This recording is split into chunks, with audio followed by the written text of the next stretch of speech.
Hey everyone, it's Christy. I'm really glad I have the rest of the team muted still as I turn down the music, because I've got Pasta grunting, I've got R&D swearing at animals. Now I'll turn them on. Okay, they're there. I'm grunting because my sister's dog followed me upstairs. And she's standing outside my sister's room whining. Aww. So I had to pick her up and set her on my bed, but she weighs like 3 times heavier than Pumpkin does. She's a fat little dog. She's real chunky. Okay, well, we are currently live. Oh, except I've got to take Christiosity off and put R&D on. Oh. And otherwise, we're set to go. But yeah, so I guess we can start, as we always do, with the revision, or the reminding Recap. Where we were. Recap, yes, that's the word I'm Last looking time for. on Underdark Shenanigans, our team set up a battle plan for taking out the reinforcements that were coming, doing a bit of creative scouting, and then doing a lot of creative psychological Psyops. war. Yeah. Psyops. Using a makeshift scarecrow made out of a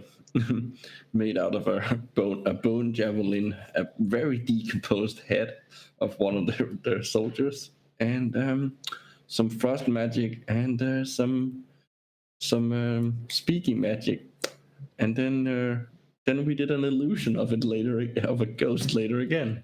Mm-hmm. And then we had a big battle. And we won. So yeah. Yeah, and we ended up a little bit having to fight Shavaris's air elemental, because it went a bit rogue. Yeah. And then It was very helpful, though. It was incredibly helpful while it was fighting the other people. And then we also managed to resurrect, or at least save, 2 of the units that came to fight with us. So I think in the end we only lost like 2 or 3. Yeah. 3 out of the entire army that we had. And now we've got 2 siege weapons on fire. Yes. 1 siege weapon that Etzli wants to make on fire. And we're someone had to do it. And some cannons that would look really good on the city walls that we could also sell to the city, maybe. Or since it is technically our battle. I'm thinking if like they put them on the, like, if they're creative and good with like making technical stuff. Mm-hmm. If they like put up like rotating platform underneath, cannons. They can basically have cannons on the towers. Yeah, sure. Yeah, so I mean, again, we get paid, and we get paid. I don't see, there's no downside. Yeah. And yeah, because Shavaris, I think, has 1 more 5th level. She could also conjure up the earth elemental to help haul the cannons if that's going to be an issue. But I mean, they're going to have to be moved anyways, because they're in the middle of the road. The city is they can't just sit there. They're like a traffic hazard right now. So. Also, I'm saying this entirely out of character, but someone should probably go remove the scarecrow, because that's fucking pretty creepy for people who encounter it. It would be pretty scary, yes. You can go dismantle that. I don't know. I think it'd be fun to just leave it there. As a victory, as a sign of our victory. Oh, Herrick thinks so too, but maybe the gnomes wouldn't. Yeah, they are trading cities. Actually, so the thoughts of micro doesn't matter because Herrick doesn't care. Herrick doesn't care. He's like Muffin. Yes. Embrace the chaos. I'm true neutral, though. That's too bad. So yeah, I think we need to get our armies, whatever, figure out how to get this booty back to camp or back to the city. Also all the bodies, and we should probably go back and get the big army and get them to hold us whole. Exactly. Yes. And then send someone out to get the scarecrow. Like one of us should run to the army and just be like, "Yo, we're done." It's all over. We don't have to. We don't have to run. We just walk. We're not in a hurry. Yeah. What if I like running? I think we need a big party tonight to celebrate our massive victory, and we leveled up. So you did level up, yes. I mean, technically not until you long rest, but you're going to do that regardless of. You're not going to get interrupted at some point. So. Yeah. you'll get to before the end of things. Yes, you are leveled up. I don't even know what level you are at. 11. Sure, it's 11. something. Yeah. 11. Goodness. 11 sucks, by the way. Like, I'm sorry, as No. it's like like there was just like I got an extra spell and I got my hit dice, but I didn't really get much else. I got I like both Herrick. Well, technically it's not level 11 for me. Technically it's level 7 because multi-clatting. Yeah, see, you get But better stuff earlier. I got their proficiency in wisdom saving throws. Well, I did get 6th level spell ability, which honestly there are some cool spells, but I only get one of them, per long rest. So For now. even if I get to level like 18, I only get 2. Ooh. That's still something. Yeah. Well, anyway, I can now heal people for 70 points. Wow. I mean, don't get too excited because it's only one. It's a one shot, but yeah, I can actually like. If someone's kicked to crap, I can actually do something now. But here's 13 hit points. So that was exciting. Okay. You'll need to stop telling me how powerful you are, because that's just making me like, well, better add another couple of dice to that one. Well, now between my healing spirit, my heal spell, yeah, I've got some. If people get close to death, I've got a pretty deep bench. Hopefully, yeah. I just got another spell, another feat, and then. That Another feature. Yeah. I'm an octopus. I get so many feet. Anyways. And then I got another. I got another. Don't have feet. They have arms. It's bad because it's in the back. Okay. It's octopi. I have another dice for sneak attack. Oh, now cool. You can talk. Cool. That is cool. At every level, so yeah. Yeah. Nice. So many D6s. Awesome. Oh, and she might have us. Oh, so speaking of being too powerful, that thing. Oh, should I add that now? Did you pick the spell that's gonna make you absolutely OP? What was it called again? Shadow Blades. That's cool. I've got one. I'm gonna prep for when we're heading back to the other 10. I actually have to add that manually. Ugh, that's such a drag. Called Windwalk. It's the son of us. I can turn us into wisps of wind and travel 300 feet per minute. Oh, fart traveling. Yay! Yeah, so that's really fun. The Fart Express. All right, so yeah, that's more or less I think where everything has left off. What do y'all? So yeah, you have dead bodies everywhere, things on fire. How do you wish to proceed on cleaning up your mess? I guess. I can shapeshift into a direwolf and run back to because I can move then much faster, than they would unless someone else. I mean, my speed is 50, and that's like without dashing. So. I want to remind you that Edsley's speed is like he can effectively dash 3 times, move like have. Okay, well, yeah. 3 times Edsley can go. Movement. Edsley can go and fetch the rest of the army. Matter. Yeah, it's fine. It doesn't really matter. We're not in a hurry. Yeah, but it's more just about getting the other troops and helping us clean up. We can. I don't know what we're gonna do with the bodies. I don't know what do you do with enemy bodies. I know. Remake javelins. No, they're material. Well, not all of them. There's way too many. There's also big beastie things and stuff. I mean, yeah, it takes an hour for each of them for me. So what's your insight, Herrick? My insight is 6. I'm actually proficient in insight. You're actually proficient in it. Okay, so since you're proficient in it, you probably know this about humanoids. They're kind of squeamish about you taking apart other humanoids and using them. I'm aware of that. So Herrick knows that if you leave behind part of the army and that you do this in front of them, they're probably not going to think too highly of you. Yeah, they're going to be scared of you. Hey, I wasn't going to do it here. I'm going to take a couple of them back with me. Herrick is trying to negotiate body parts. Oh, good. Yeah. Again, you can do it. Like if Herrick would do it, he can do it. Just letting you know that Herrick also understands. It's not. I'm aware. Okay. So I don't know. I guess we can have the army that didn't get to fight, like, bring some wheelbarrows or something with them, and we can bring back the bodies for burial, and also figure out how to get these cannons and the not on fire siege weapon. Yeah, let's let the ones that are on fire burn out, and then remove the leftovers. Yeah, that's what I'm saying. We're gonna get 3 That's cannons. That's the city's problem. Yeah, the ones that are on fire. But like I said, those cannons, like, I want to sell them back to the city. Oh, you want to claim them as loot and sell them? Well, I mean, we did win them. Yeah. So, yeah. And they hired us to do it. We're not like, Yeah. civil servants. We're contractors. Look what we got. And if they don't want them, then, we can maybe get Zachrin to do something. Oh my god. I just had the best idea. What if our traveling hut that we're planning to have has a big fucking cannon in it? I think that might be a bit. Hell yeah! It might be a little too hard to move. I mean, it would need its own engine, I think. No. Like we just build it around the cannon, and have the whole thing move. It's magic. It can totally be done, and we can just blow everything. This cannon is not. Well, I don't know. You can investigate this cannon. You can re-roll ones, by the way, Felix. We'll do that. Yeah, I do that.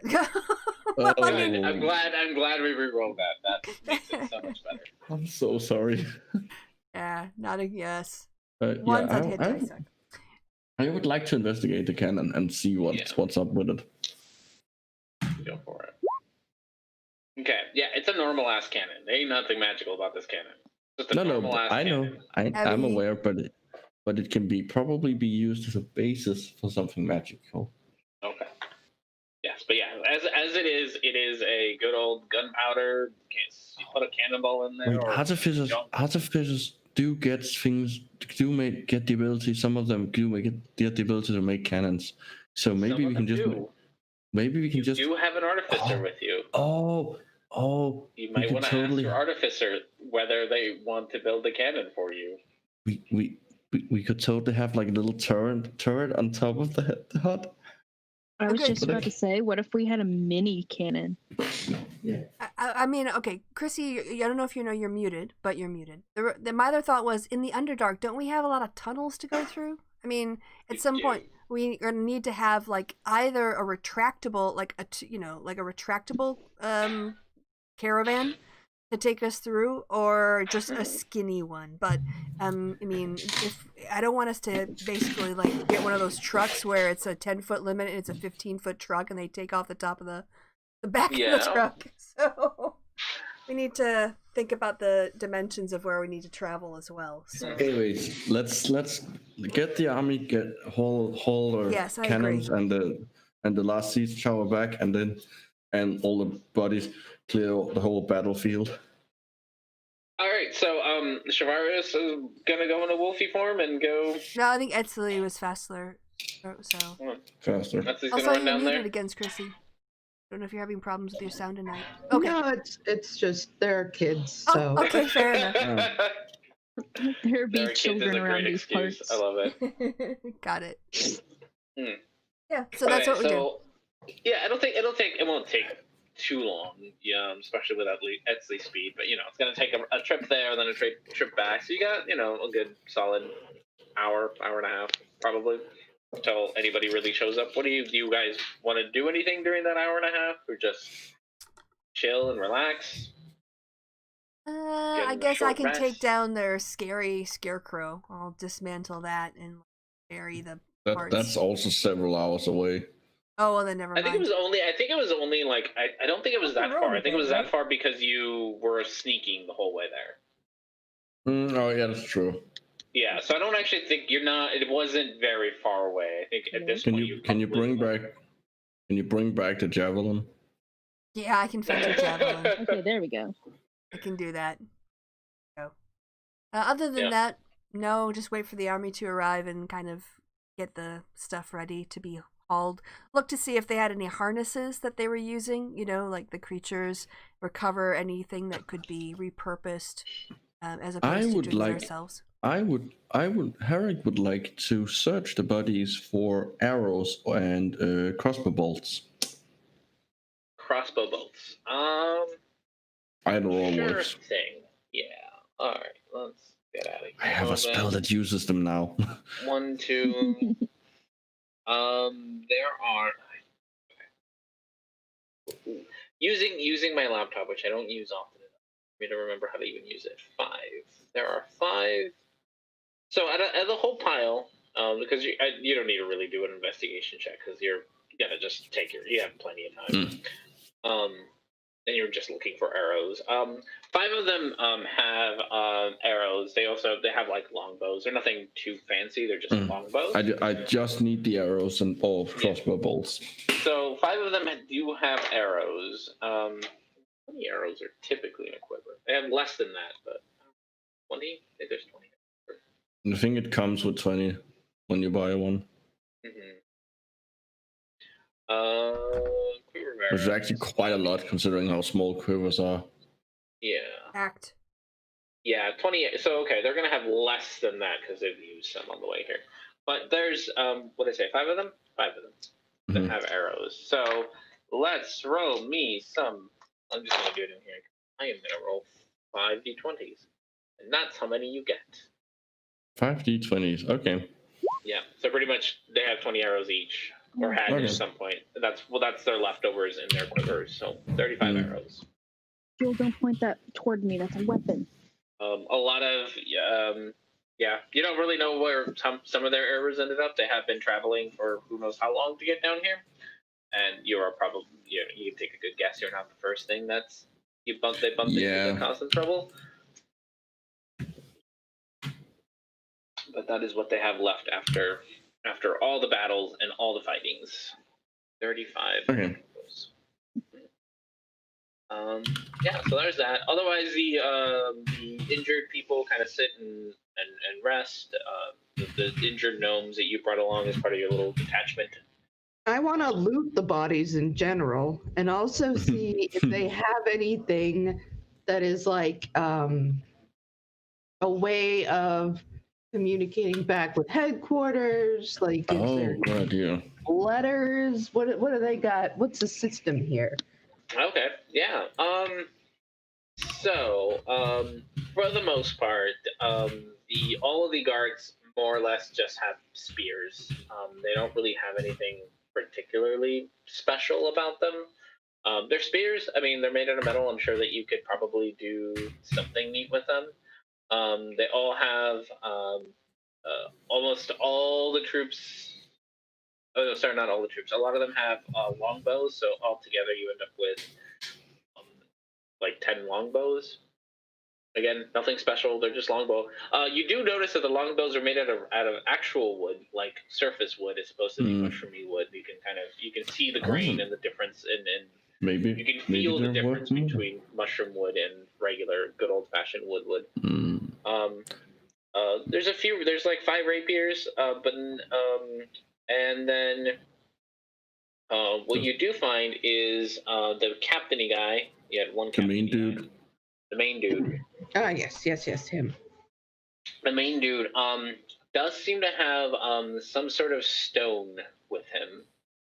Ooh. In a pouch. I'm pocketing that thing. Yes. So it's mine now. If you want to do an arcana, you might be able to figure out what it does. I think you get like a bunch of proficiency in it, don't you? Oh yeah, I don't think I even clicked that yet. But well, you don't get when you multi-class, you don't get the new starting proficiencies. Gnomes get like you can do either with advantage or double for proficiency for arcana checks of something or another. Like it's a gnomish thing. Oh, okay. I thought it was you meant there was an artificer thing. Okay. No. Because gnomes are weird. They're just magical. Yeah, it's just magical. I mean, it's not the most common of magic items, but you do recognize it as a sending stone. Yes. It's more or less a D&D cell phone. But it only works with the other stone So. Oh, who do you get to call? Yeah, who do you get to call? Ghostbusters. So,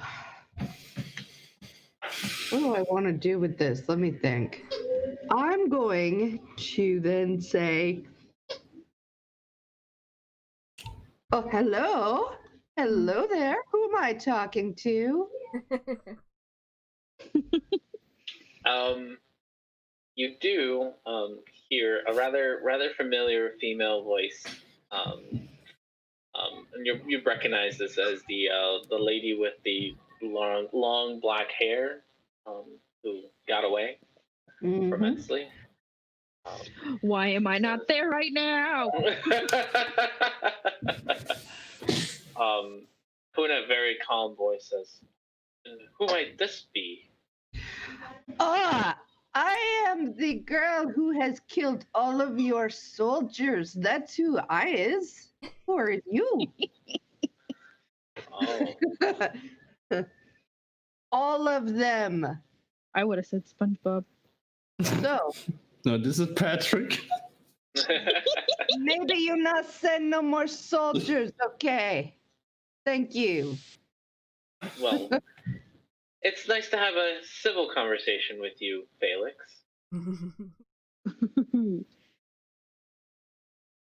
I don't know. You're not very good conversationalist. Well, you did just murder all my troops. It's not murder, man. They came to take our people. Do you think this will keep you safe, Felix? What, a sending stone? No. If anything, it's a mighty rock that I could just punt at you. Do you think killing all my men is going to keep you safe? Safer. It's a That's start. now less of them. I do not think it is me you have to worry about. Safety-wise. Well, Felix, we found you once, we'll find you again. Yeah. Yes. Maybe you should get a hobby. I have a very interesting hobby. Yeah. Oh, you collect stamps? Annoying me. Quarters. There are better Persimmon has things to do. given me some a good little goal for me to strive for. That's a job, not a hobby. I know. He doesn't know what a hobby is. Like, it's that. Yeah, that's... I'm loving this accent. Never stop. I don't even know why I started with it. I know why, because that's the accent of the bad guy in the other campaign. Oh, yeah. Oh my god! I can totally picture Felix guy. having that. I can totally picture Felix having that accent, so it works. Well, okay. Yeah, it is a good accent for Felix. Well, Felix, as much as I've enjoyed this conversation, I am rather busy. But I'll be seeing you in Blittenstone pretty soon, so we'll talk again. Oh my god, we can keep annoying her. Hell yeah! The sending stone goes directly to your brain instead of perfect, so you can just continuously shout into it. Oh. Yeah. And by the way, Felix, I don't know if you remember this, but Blittenstone is where you got a message from. I know. It is where I got a message from. So I'm going to be like, well. And with that, the stone goes silent.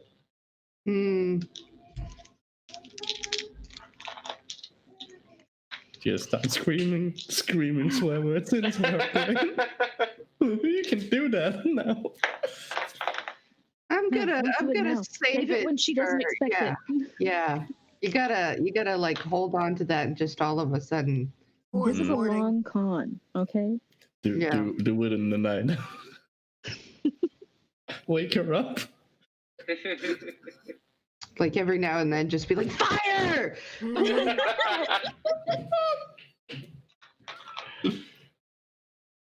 right. Anything else anyone wants to do while they wait for Shavaris to come back? I didn't know my name was Shavaris. I was Etsley to kidding. come back. I guess Yeah. both of you are going. You both yeah. of you took off. Yeah. So Etsley and Shavaris to come back to. Yeah. You know what? I want to do something because this is like, I'm still kind of ramped up from all of this. So I go over to Herrick and I say, so, you ever gonna make an honest woman out of Etsley? Thank you so much. I don't think I can ever make her honest. She seems to have a talent for lying. No, I'm sorry. That's like a phrase that we use, and it means, are you ever going to date her? Oh, I Why went would I totally want to different know direction. how old she is? Are you ever going to have sexual intercourse with her in the manner that you really desire? Wasn't planning to. All right. I was just checking. You don't have to do anything, but I'm aware. I know that you would like it. I'm also aware of that. That high insight. Just checking in. You let us know, okay? Oh, I'm sure Etsley let okay. you know before he does. Oh goodness. Now that we all work together, that's probably something we'd have to discuss with human resources. Yeah, what's the policy on employees But I'm dating? not human. None of us human. Humanoid resources. Humanoid resources, yes. Sorry. That's a good party name. Humanoid resources. Yeah, it is. Yeah. So does the army return and help us with the stuff? Oh yeah, they'll help out unless someone else has anything else. They'll show up. For Etsley, you go explain to them the situation and what they need. There's a great cheer that goes up as they realize they don't actually have to fight. Yes, they're very excited. They're also very confused, and they don't. Like the main captain that you talked to is rather skeptical that you took out a whole army by yourself. He's just like, "Are you sure? Go look. You want to go look? You can go look. Nobody's stopping you." That's pretty much what I would say. Yep. And so he goes and he tells his men to get a few carts together and a few creatures to help pull pull the carts and pull the leftover stuff. They show up with pretty much what looks like giant beetles. Those guys. The streeters, yeah, they show up with pretty much giant beetles to do the work and some carts. And because the captain's a little skeptical, he ends up sending a rather large portion of the army along to help out. Like it's more than you would think. Yeah, it's more than you would think a cleanup crew would need, but not entirely trusting you that he actually that you actually did it. So he's gonna send some extra men along. Yeah, I would either roll my eyes or just say, "Wow, we didn't make that big of a mess." You can do both. You could make more of a mess. So it takes a couple of hours. This whole thing is going to take you most of the remainder of the day. I'm running straight back as soon as I know that they're on their way. I'm like, oh, see ya. Head back to my buds. Yeah. So you make it before them. The army shows up. Captain looks around and is just like, oh.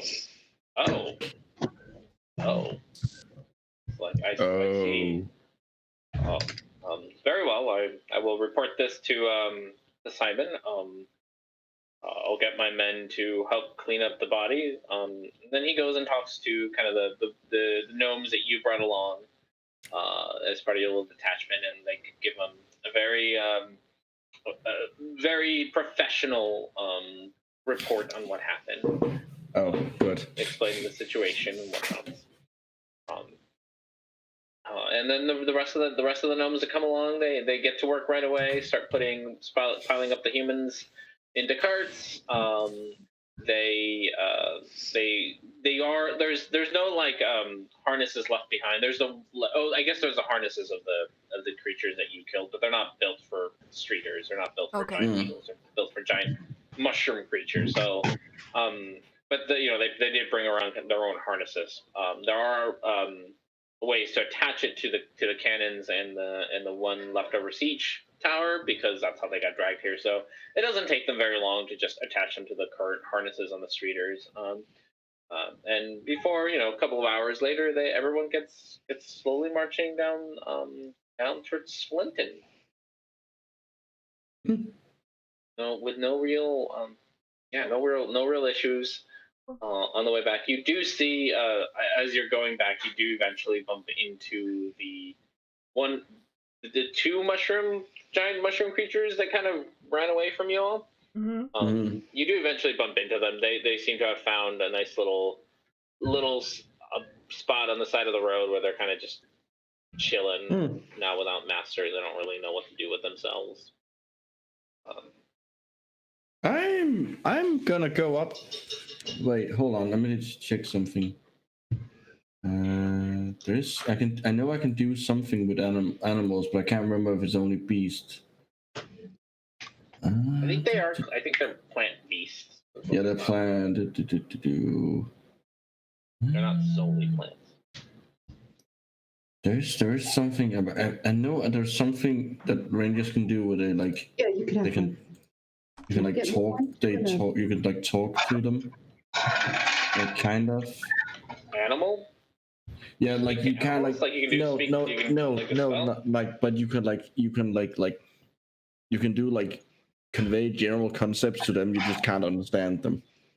Oh, I mean, if you want to do an animal handling, you can kind of see what you. I'm trying to find it. What it is. It's. I have no idea what it would be. Don't know what rangers do. Never played one. Have no idea. But they are there. If they were outside, they'd be basking in the sun. But there's no outside. They're just kind of huddled underneath one of the crystals that kind of line the walls of artificial light. They seem rather confused as to what to do with themselves. They're not aggressive towards you. Most of the aggression was because of they were commanded to be aggressive. You have an innate ability to communicate with beasts, and they recognize you as a kindred spirit. Through sounds and gestures, you can communicate simple ideas to a beast as an action, and can read its basic mood and intent. You learn its emotional state, whether it's affected by magic of any sort, its short-term needs, such as food and safety, and actions you can take, if any, to persuade it to not attack. Okay. I'm basically just gonna communicate to them that we have no intention of harming them anymore. They don't seem too concerned about that. They're like, whatever, we weren't gonna attack you anyway, because nobody told us to attack you. Okay. However, they do seem rather anxious as to what they're gonna do next. Seems like they have, the future doesn't seem all that secure to them anymore, because they're trained animals. They know what to do when somebody tells them what to do. Now that there's no one to tell them what to do, they're at a loss. So there's a lot of anxiety about like, oh no, what's my future like? Well, they could. I don't have anybody. We don't have horses. If they really like having a job and a task, we could have them pull our caravan. And then they can be the pets of the city. I'm sure the city could use them for something. So many snacks.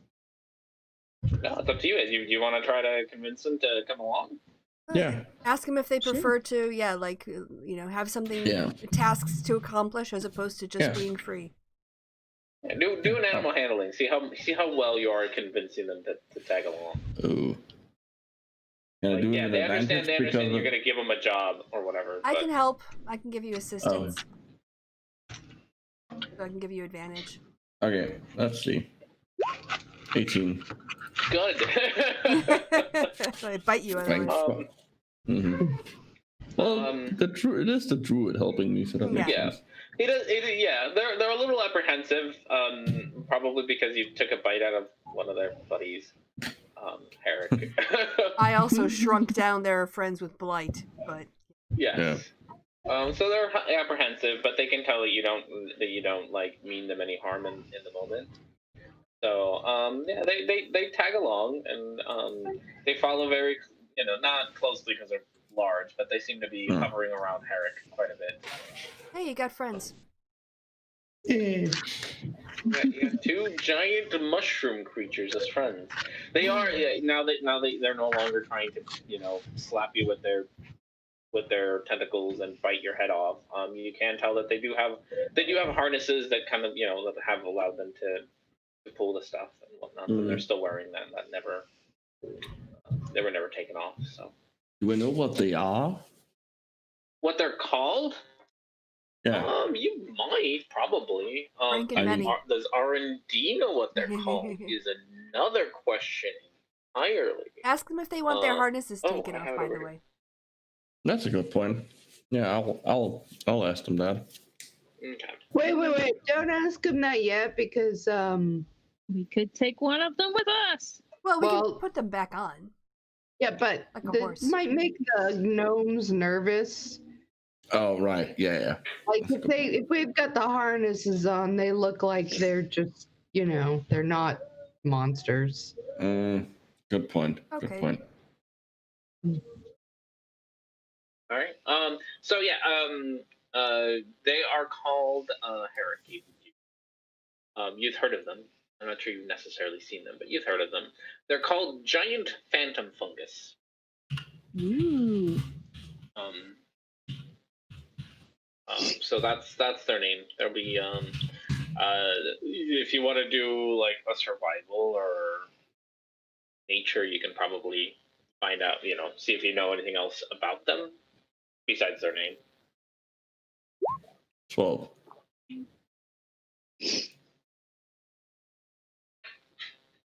In nature. Nature? Okay. They're not with that kind of role. You know that they're not carnivorous. They like to. They're fungus. They eat what fungus things eat. What do fungus eat? That depends entirely on the species of fungus. Yeah. They're not. That's like asking what do animals eat. I know, right? And because as I'm saying that, it's like, I do know there's some fungus that like eat creatures. Yeah. They probably eat wood. They're like decayers. Wood. Decomposers. That's the word I was looking for. So yeah, they're actually for the most part rather docile. And they're mean and scary looking to keep predators away. They're more like rhinoceros or elephants, kind of like they're big and intimidating, but for the most part, unless you really piss them off, they really don't care about. They're not hunters. They're not going to try to intentionally try to hurt another creature. They mostly do it out of self-defense, or in this case, because they've been commanded to. We can take one with us, and it can be our bugbear. You can take one with. You probably have to. Tame it a little bit more. With Herrick around, it wouldn't take you very long. But you probably need to do a little. We have a ranger and a druid. We can if any party can tame an animal, it's us. Mm-hmm. Yeah. Yeah, all you'd pretty much be doing is just making sure you kind of increase its loyalty to you. Yeah. Right now, they're with you because they got nothing better to do. Yeah. They're like, whatever. Like, is this, or we wander around the Underdark and get killed. At least maybe they'll provide some food for us. Kind of deal. But yeah, if you want to work on gaining their trust, there you go. You got two of them. I will. Two of them that are at least so far willing to follow you. I'll be doing that on the way back. Yeah. So other than that, the rest of the trip goes uneventfully. You eventually, let's get you all back to the map of Splint. You eventually make your way back to Splint. giant Shavaris there. There's a giant all sorts of people there. Cool. Yeah, that was for initiative, making it a bit easier. Yeah. Oh, so, yeah. So we didn't have to hand enters. Oh my goodness, all the things. Not how computers not being helpful. You return and giant clones of yourself. Giant clones of yourself have attacked. Yeah. So you return to a smaller portion of the army, hanging around kind of where you left them. And you can see that like as the noise of your footsteps and the wheels and the clinking of armor, as they start to hear it, you see their heads kind of pop up and look at you like little tiny meerkats, gnomish meerkats to look at you all. Oh, they're here. Skeptical that they were very skeptical that you would make it back, and they're happy to see them.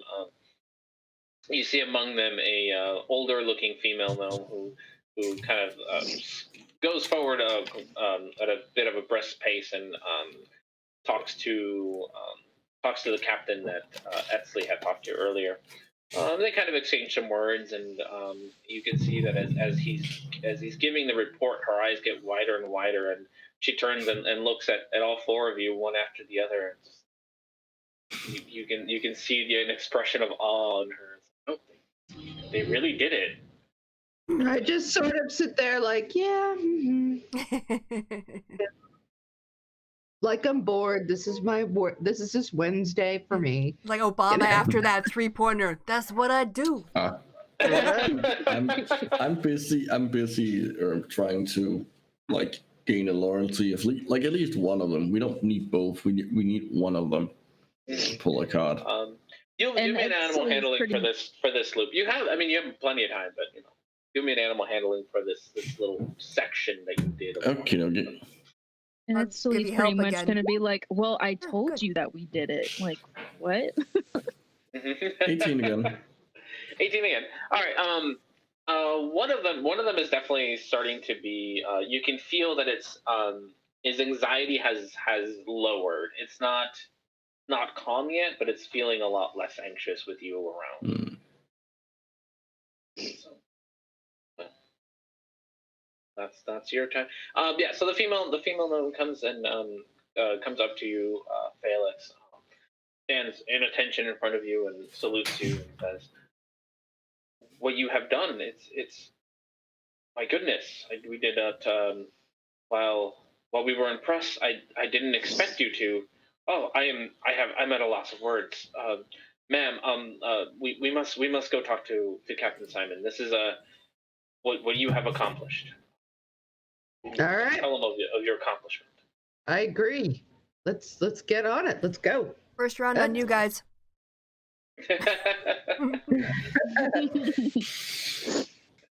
All right. So, are you gonna leave behind your mushroom friends? No, I don't need to go talk to. You're not gonna go talk to Simon? No, the others can do that. Talk with the animals, learn their languages. Take an animal degree. I'm like, Felix keeps looking back like, ugh, they're gonna want to keep it, aren't they? Oh my god, welcome to my game. The one that's a little less anxious, can I pet it a little bit just to be like, oh, it's okay? You can try an animal handling. If Eric's gonna help you try to pet it, I'm gonna help her. Okay, you can do it. I see what she's doing, and I'm gonna try and help her. In my game, they've adopted a goblin, 2 dragons, and now they want to adopt like an automaton. So this is like a mushroom thing. Isn't that bad? Okay, I've switched to my proper picture. There we go. Oh yeah. Giant mushroom thing is always good. It kind of is very hesitant. It does not like you. It doesn't get like upset. It doesn't like attack you or anything. But it definitely like as you try to get closer, it takes a big step back. And I respect its we ain't that boundaries. good. We ain't at that point yet. I'm not scaly enough for it. So not quite yet. It's not going to do that. So Herrick, are you gonna stay behind them and keep up with your friends or with your mushroom friends? I'm gonna, you know what? I'm gonna tell it that then I'm gonna leave, and if it wants to join us, it can, like, I'm gonna indicate that, like, it can either leave or it can stay, and I will be back as best as I can. One of the gnomes kind of has seen you walking around with these, and he says, comes over to you, Harry, and says, don't worry about them. No one's in the fields right now. They can probably hang around in the fields, and nothing's gonna hurt them. Until you get back, sir. We don't really know how to handle these kinds of creatures, but I'm sure they'll be okay out in the field. I don't think they need to be handled. Very well, sir. I can prep animal friendship for tomorrow. Oh, there you go. Yeah. So for now, they have a very large field, very large empty field, because this was kind of taken over and ransacked by the humans. So it's not like there's much really left. Okay, I'm gonna follow along with the others. So yeah, the older female gnome, she it's a bit of a walk. Or not a walk. She gets a cart with a giant beetle to take you through the city gates and back to the barracks where the headquarters, the captain's headquarters, where your office is. You walk down the same path that you walked for a week now since you've been doing this, to your office. Then right across from your office is Simon's office. The woman goes up to the door, gives it a little knock. I'm gonna knock. You probably can't hear. Gives it a little knock on the door. Here's Simon. Oh, come in. The door opens and Simon looks. You see Simon sitting at his desk with a pile of papers and who knows what the hell he's working on. It's like, oh, I heard that you were back. Please tell me about what happened. The female gnome goes up to him and kind of whispers a bit in his ears, and you can see the same kind of shift in expression as his eyes widen, and looks at all four of you and says, "That is amazing that you've managed to all the humans. Oh, that is more than we could have wished for. What? Oh, please tell me all about how you managed to do this. What tactical geniuses you all were. I heard. Did you really use the skull of one of their fallen members?" Esley's gonna chuckle at that. Yeah, they're humans. They're never really comfortable in the Underdark. So if you could use their sort of psychological weakness against them, I find that's a good tactic. I never would have thought of such a strategy. How brilliant! Oh, I am very impressed. I'm very happy that we managed to get you this contract to help out the city. I do not know what we would have done without you. Your name definitely. You have earned the reputation you've gotten in the Underdark. Well, we appreciate that, and I guess what it comes down to is we need to settle up accounts. Oh yes. I do. Give me a day to get everything settled. I do believe you have a tab remaining with one of our seers for some scrying. Would you like me to take that out of your payment, or would you like to pay for it yourself? You could take that out of our payment. The other thing is we did bring back some spoils of war. We have some cannons, siege weaponry, a weird mushroom creature, that sort of thing. A bunch of, I show him some of the bows. I said, these are something special.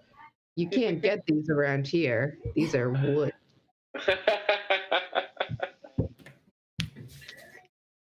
So, made from real yew tree. Yeah. The longbows, that's what they're made of. Roll me. You're not really lying. Persuasion, I guess. You're not really lying. I'm not. Straight. You aren't being.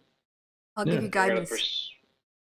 Right, No, good. guidance Not would guidance. require you. You're gonna assist Guidance? her because you're wrong character.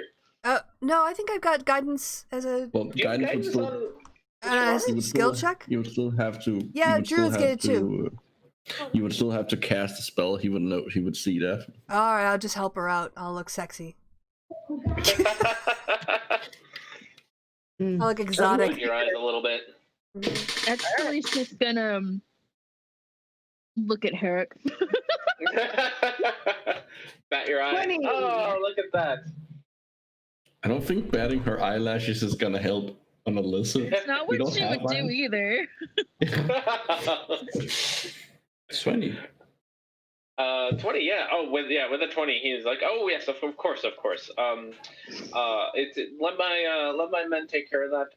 Feel free to come back tomorrow. This is we have a lot to have a lot of reports to fill and bureaucracy. This will take some time. I will let you know that I have I would like to know how you would like to get paid. We have a in the city of Clinton, we do have a bank of sorts. Treasury. Treasury, yeah. Well, it's really more like a bank. It's not really like the city treasury. Like they have a banking system. All right. So he kind of explains to you that he can write you like more or less a check, and you can have money in Splinton, and you can get a checkbook and have sort of a bank account in Splinton. However, that won't necessarily translate to other places. We move around a lot, so I don't know that that's going to. I appreciate that, but I think this is more of a cash kind of. We have a thing. bag of holding, so yeah, it doesn't really matter. We can carry it on. Is there any preference on how you'd like to get paid? Jewels, gold, Platinum pieces. bars, platinum pieces? Mm. You have a preference? Yeah, I'd say I think Shavaris is quite right. Platinum is a Bends solid, everywhere. Very well. I will make sure that we get everything settled up and ready for you by tomorrow. Again, please excuse all the bureaucracy, and I cannot thank you enough for all your help. It was a pleasure doing business with you, sir. We here at I forget. LDC, LDE. LDE, We are LTE. the LDE. LDE, LTD Effort. Limited. are always here to help out fellow gnomish Underdark people. I'm fabulous. I gotta go take a nap, though. I am tired. Then we party. Then we party. I was about to say, I thought we were getting drunk. Yeah. Yeah, First, well, nap no. first.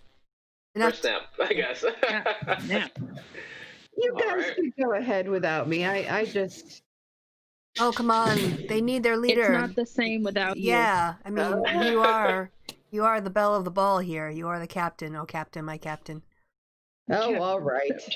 I can get that. All right. So are you gonna head out to the nearest bar, or?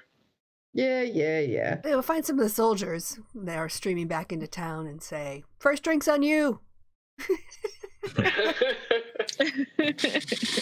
You're alive, so you can pay." The soldiers are still on duty, but they do let you know that a lot of them go to a bar, like a more or less a Underdark dive called the Crooked Shroom.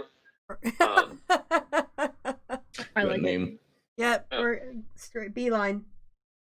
Yeah, and so they'll say they'll see you there early. It's still a bit, it's a little early for them, but they have a lot to do now that you've brought back a bunch of garbage for them to take care of. There have to be some of the troops that are just like reserve troops that are happy about being alive, or were there and like need an afternoon off. So yeah, the Crooked Shroom. The Crooked Shroom. As you enter, it's mostly it seems to be mostly filled with like your average day Joe gnome. Mostly farmers and you can tell they're farmers because their hands are kind of they have enough dirt under their nails that you can tell like they probably spent the whole day out in the mushroom fields, farming away, all relaxing after a day of work. The bartender is surprisingly you haven't seen not that they're exclusive in the at Slinton, but you haven't seen a dwarf in a while.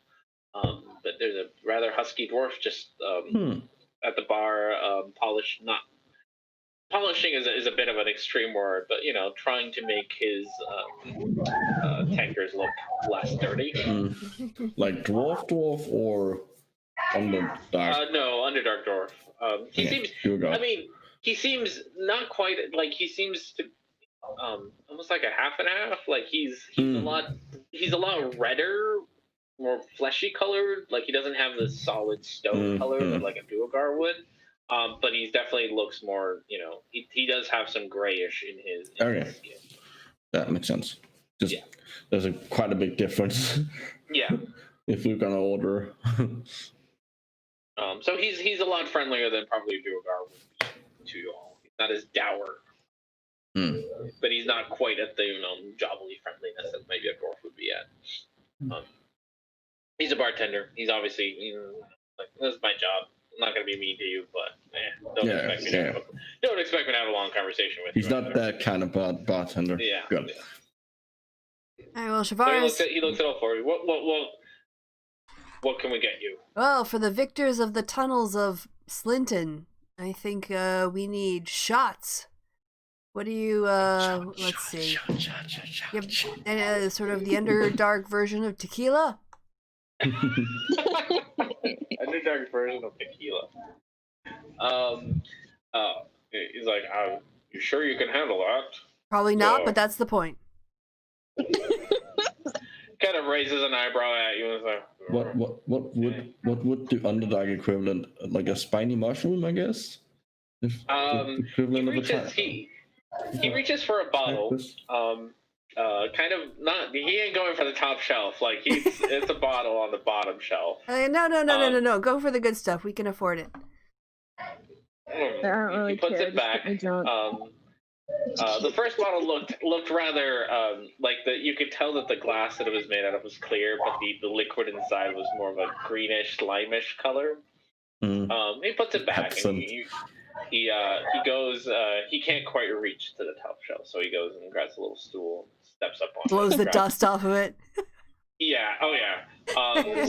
It has not been touched in a while. You can see dust just kind of settle down. He brings it down to you, and you do notice what pretty much looks like inside the bottle is a clear liquid, and in the middle of it, kind of as he puts it down, it kind of floats up and then starts to settle into the bottom. What looks like a rather spiny-looking worm. Yeah! Settles at the bottom. Woohoo!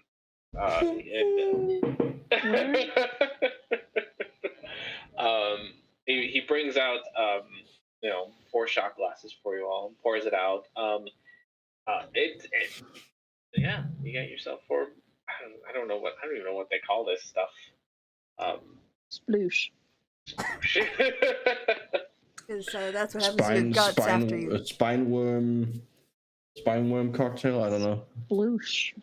Like a spine worm, if it has a little spiny worm in it, spine worm might be a good like brand name. I don't know. Yeah. But yeah, that's your first shot there. All right, well, raise a glass like to the victorious leader of the Battle of the Tunnels of Slinton. To Felix. Eric doesn't raise the glass; he just drinks it immediately. Yeah, knocks it. Yeah, Shavaris knocks hers back as well, slams it back on the table. Yeah.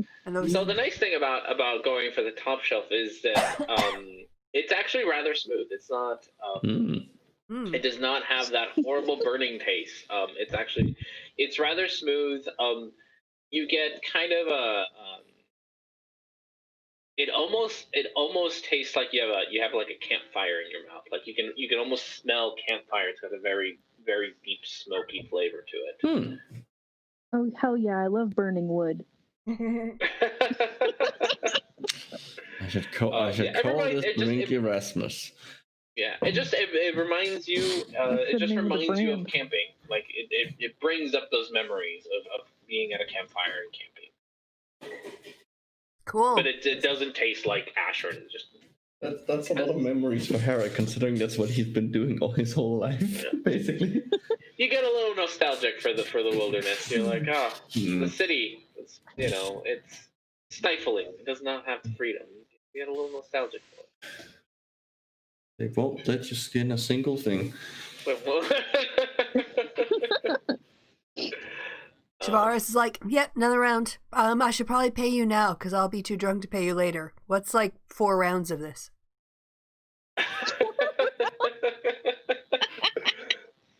I'll probably get her drunk once. Yeah, honestly. So get us a bottle. And she's addicted. Harry is gonna eat the worm. Save it for you. Okay. Let me look up the price. But yeah, so he'll I want part of the worm. Get it from between his teeth. Oh, I'd definitely do that. Well, it'll take you a while. There's plenty of this liquid in here for you to be able to just pay for the bottle. Let's keep it simple. It'll be 8 gold for you to buy the whole bottle. Yeah, Shavaris will spring for it. Okay. Yeah, and it'll take you a while, but you can get there. And as you sit here, eventually, you start to recognize some of the soldiers because they're coming in right off of work, so they're all still wearing their full regalia. Coming straight off of work, they all give a wave to the bartender, and find seats all over the bar and start talking about. You do every once in a while hear similar stories to scarecrows, and they use the skull, and you hear the humans got scared away, and there seems to be a lot of rumors going around about what may have happened in the caves. Mm-hmm. Okay. By the way, so now that I figured out what it was called, let the rumors flow. I like the chaos.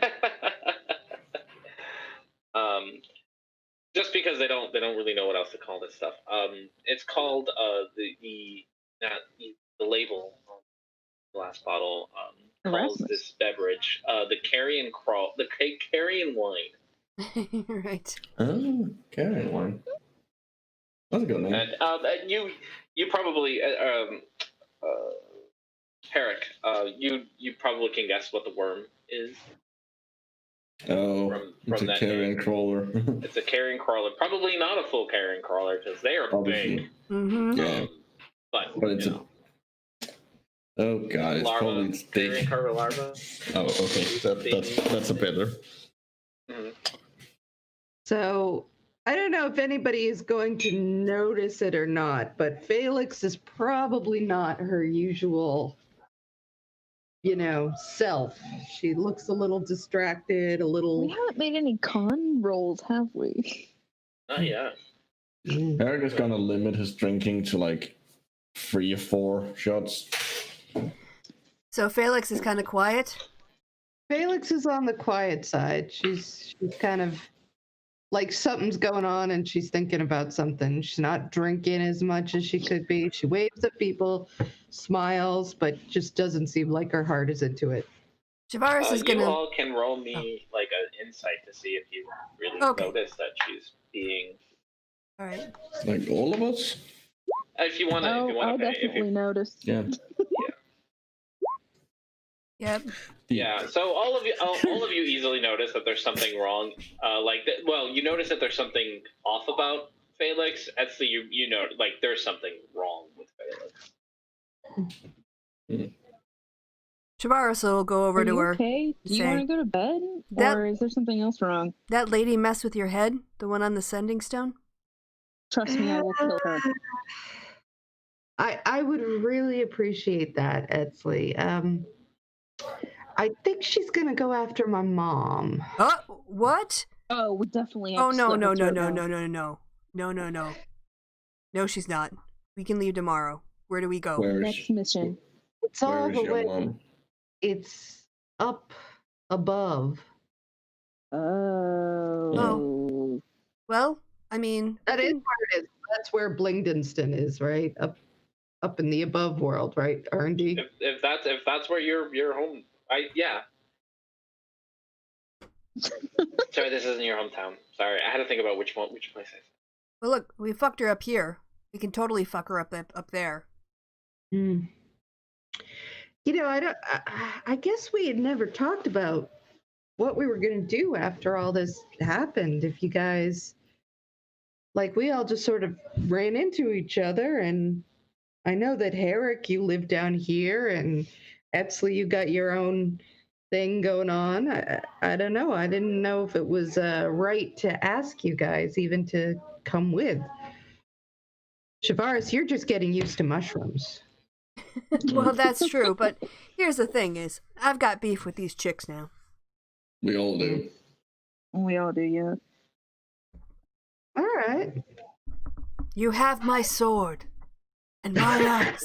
You have my teeth. I think you have a staff, so Yeah, you have it. I get the gist. I It's a lot- appreciate that. I didn't get to say you have my venom.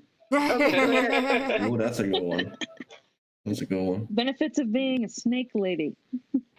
Yeah. I think you Alright. can't you like cast like poison spray or something innately? Yeah. There is something like that. Yeah, Well, I look. do have poison spray.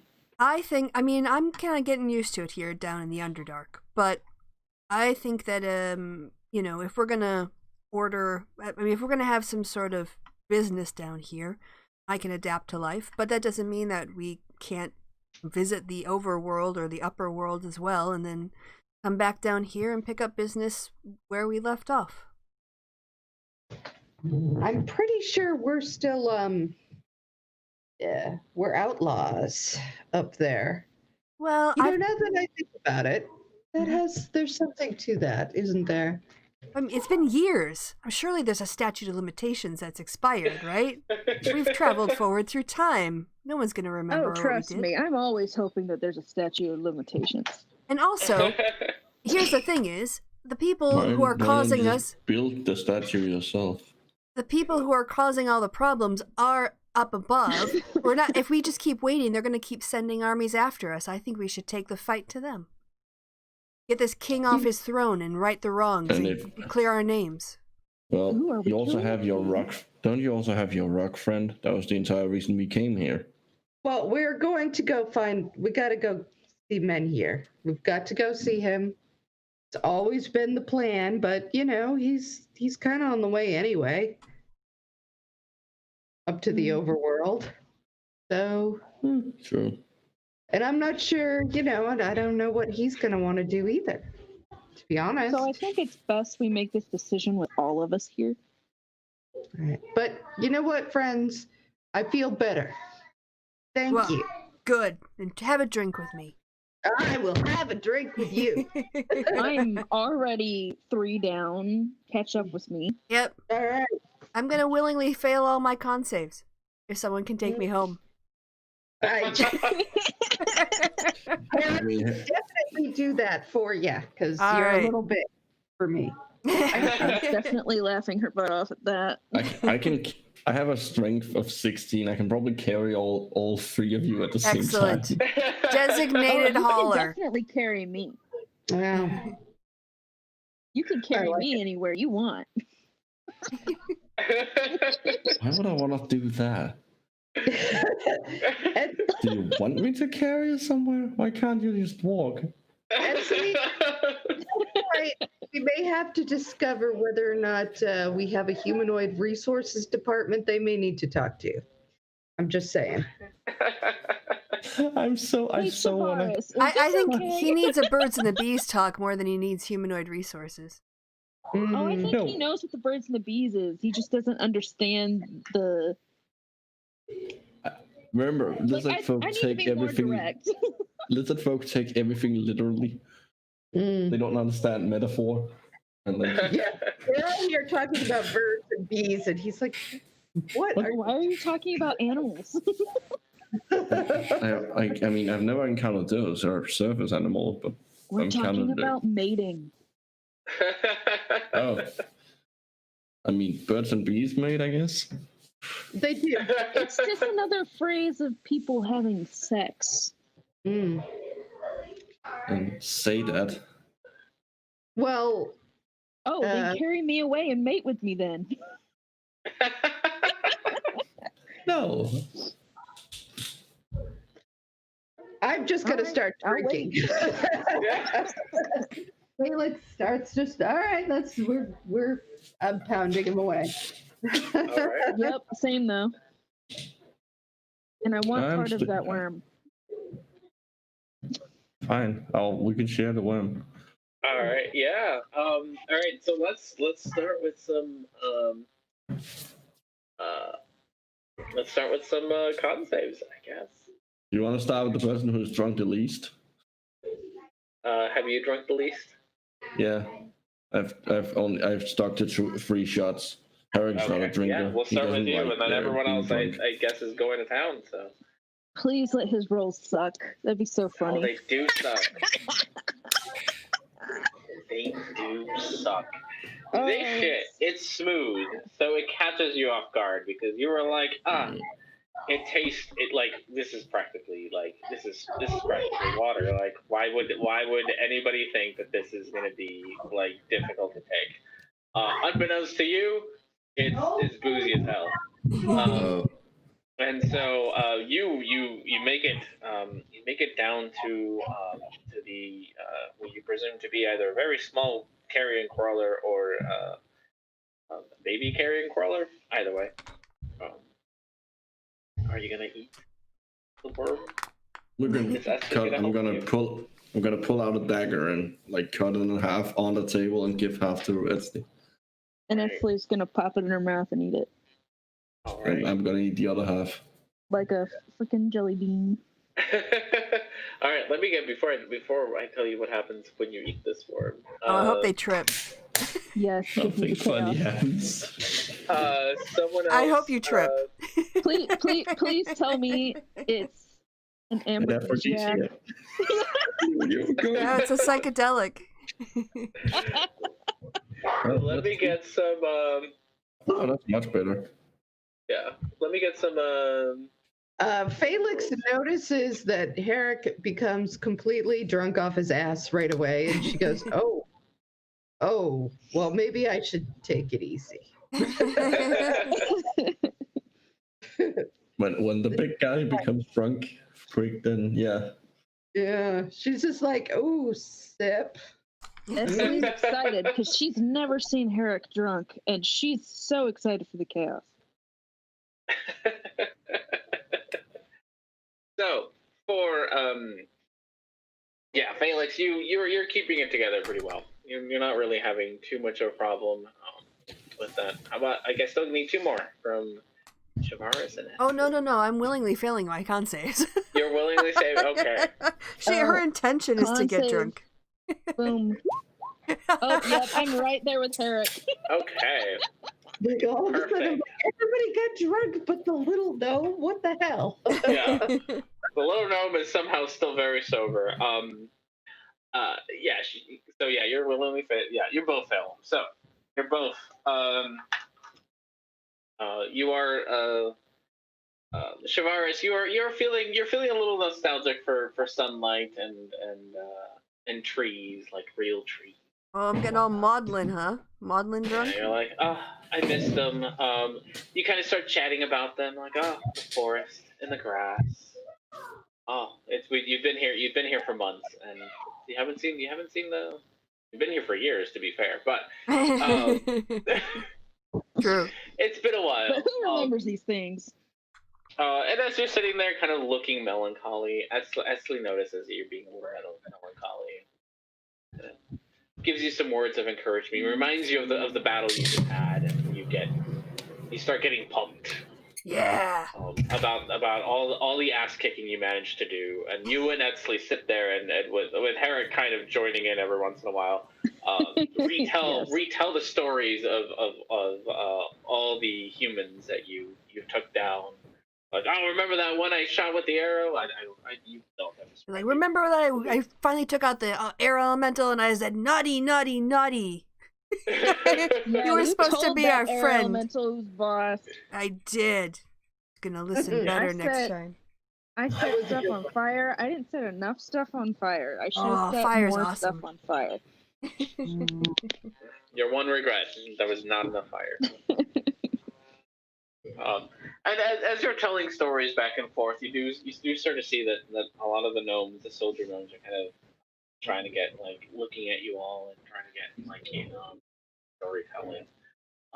Until, kind of one of them, very rosy cheeked and a little braver than the others, starts like, oh, I was there. I saw it all. I was right there. And you do not recognize this gnome. You have no idea who he is. He was definitely not there. Continue. Oh, but Felix, is a little charmed by this. So she says, I saw you. Yes. You were so brave. Oh, my goodness. Everyone should buy this man a round of drinks. He was extraordinary. He wanted to the fray. I'm like, yeah. Does Herrick, for his drunken stupid, realize that guy wasn't there? Oh no, he was there. He was definitely there, Herrick. No, okay. like our characters are so drunk right now that we don't even know where we are. Yeah, no, he was you remember him. You definitely remember him. We don't even know what the worm did to us. Oh yeah. You do hear just like uproar of laughter from the table that he was sitting at, and his friends keep egging him on. It's like, tell us more about your what happened. And he proceeds to tell you about things that did not happen, but he's very, very sure that he was there, and he tells you about how many humans he killed, and just goes all out. You are a hero, sir. A hero. I love this chaos. It is.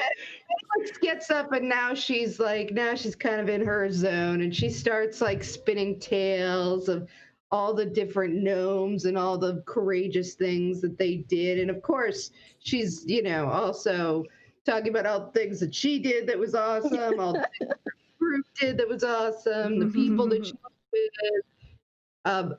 At one point, she starts to weep and says, but the fallen ones, those brave souls who died in the way, they went up against the most terrible foes. And she's like going full into it. I don't know why, but she is. Esley's gonna lean over to Herrick and be like, I don't get why she's crying, but I think it's okay. Javeris will lift up another shot glass and say, to the fallen, they are heroes. The fallen heroes. How are you gonna feed that to the never mind. All right, so mushroom. Just go with it, Herrick. It's okay. It's okay, Herrick.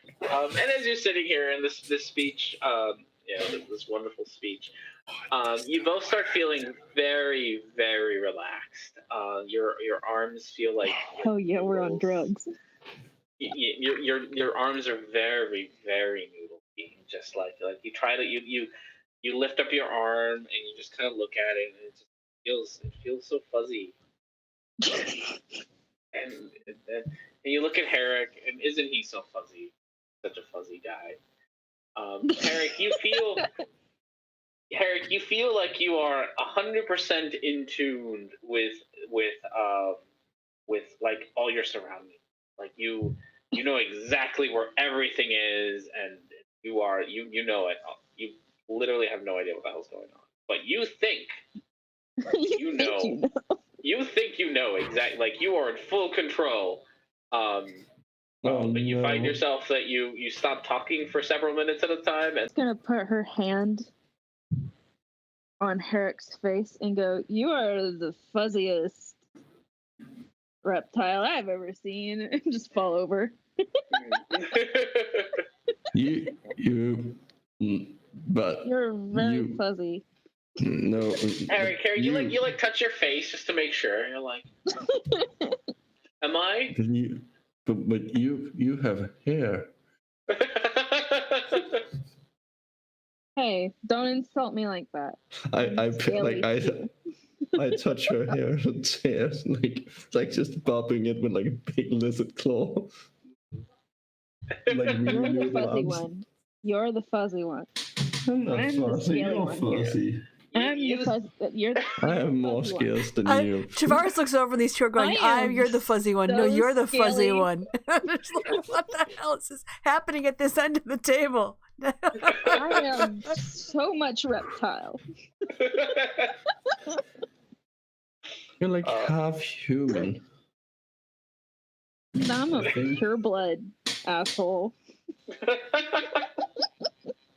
You can't be pure blood. Then you would just be a pot. I am so pure blood and so scaly. I don't think either of us are pure blooded right now. You're Our blood is not pure at the moment. You're so fuzzy. You're almost as fuzzy as Tavares when she's a wolf. You're very I'm not fuzzy.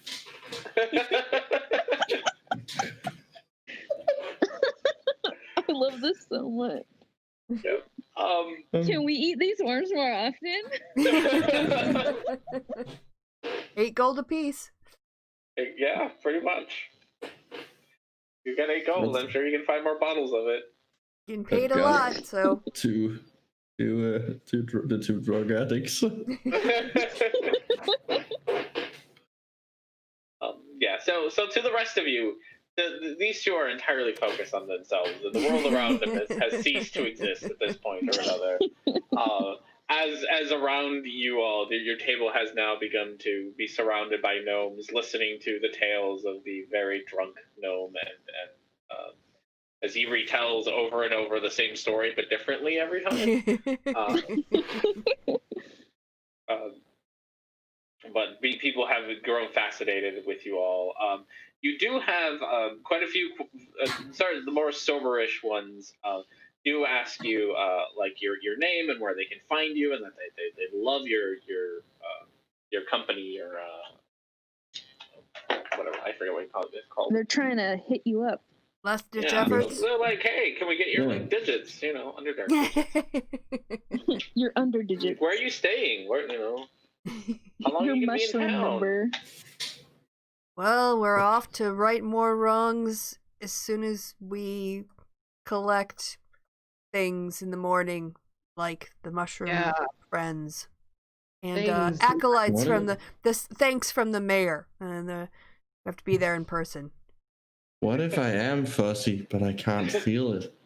Estely's gonna like grab both sides of his jaws and just be like, "You are the fuzziest."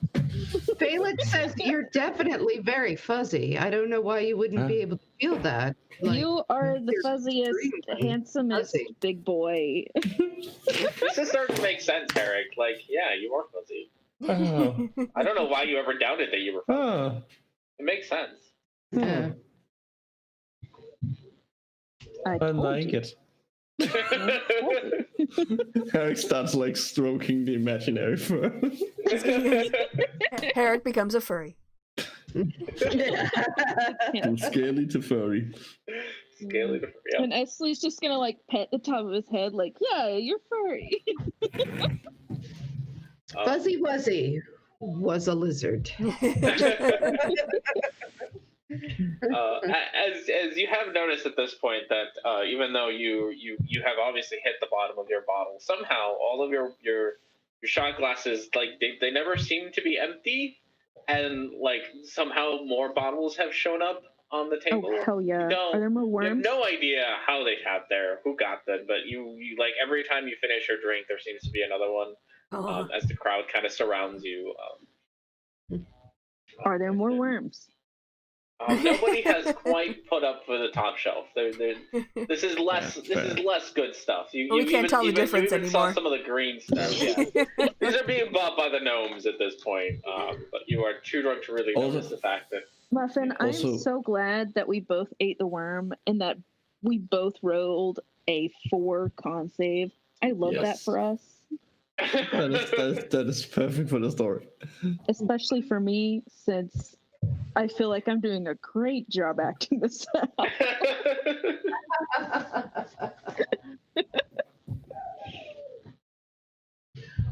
Anything else that you all want to do while you're? No, just make sure we don't get pickpocketed on our way back before we pass out. I don't think anyone. There's absolutely no way that any of you, besides maybe Felix, is going to be able to stop you. Like, if somebody wanted to pickpocket, like, especially Esli and Hera. Counter argument. I don't think anyone would be stupid enough to pickpocket us. Yeah. Eventually, you know, asking to be killed. Yeah. Closing time comes around, and the bar begins to empty out.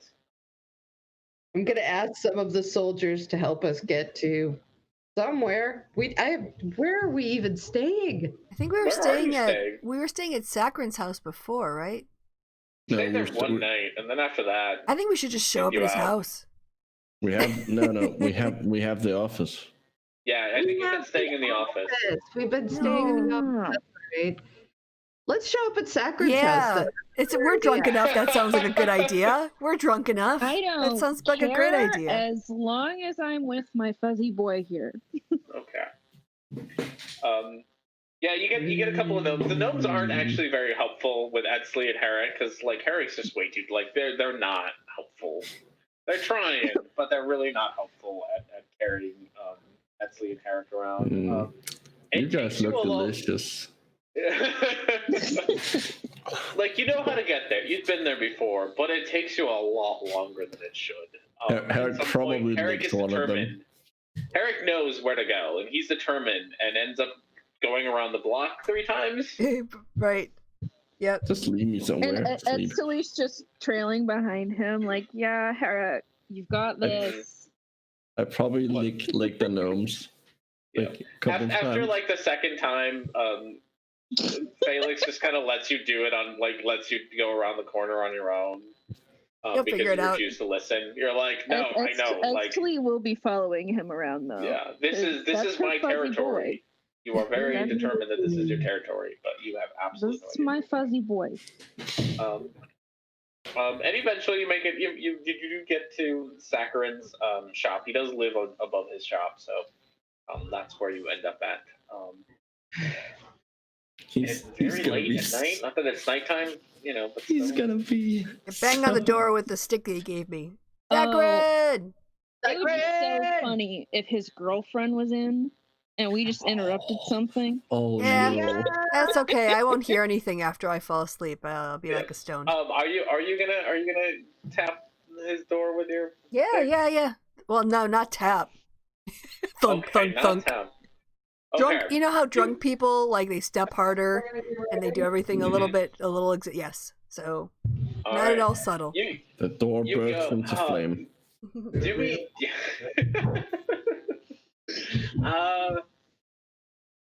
Do me a strength check. I want to see how hard it is. Oh my gosh! Please let it be a good one, and just accidentally knock his door down. Oh, he's got a pretty complicated door from what I remember. My strength isn't that great. I don't think Shivaris is going to be the one to knock down the door. I mean, that's a pretty good one. Yeah, that's a pretty good one. And we can neighbors. It's just straight up strength. So you see, Shivaris is definitely not trying to take a giant swing, but you can see her wind up, her quarterstaff behind her.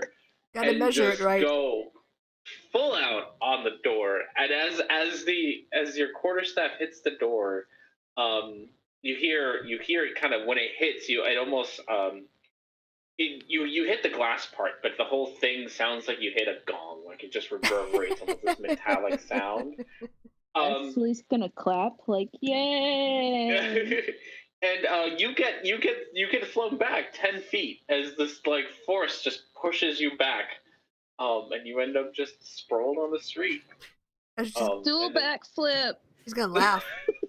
What are you doing? I fell over drunk into a rose bush once in a similar situation. Well, I just couldn't perch on the wall properly, and I just couldn't stop laughing.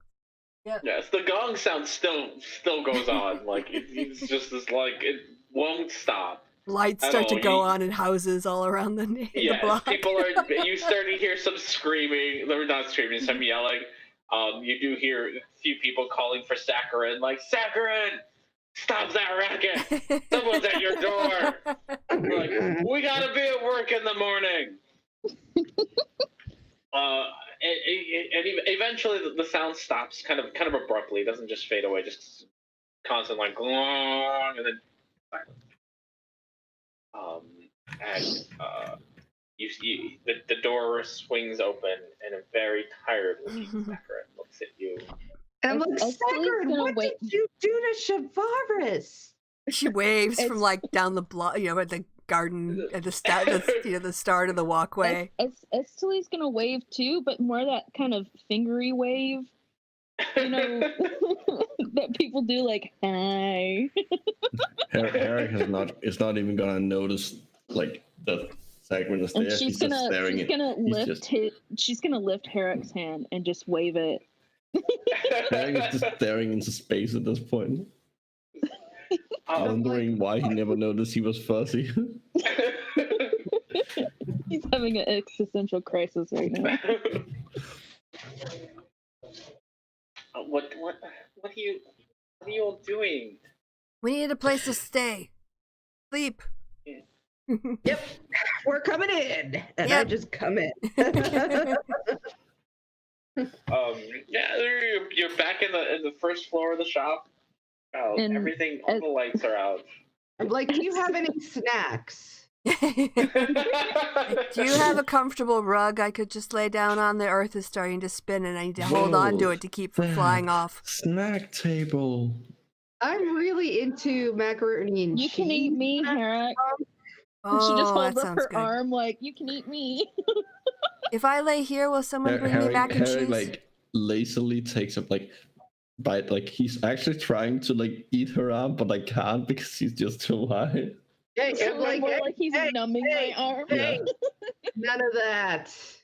Stop it.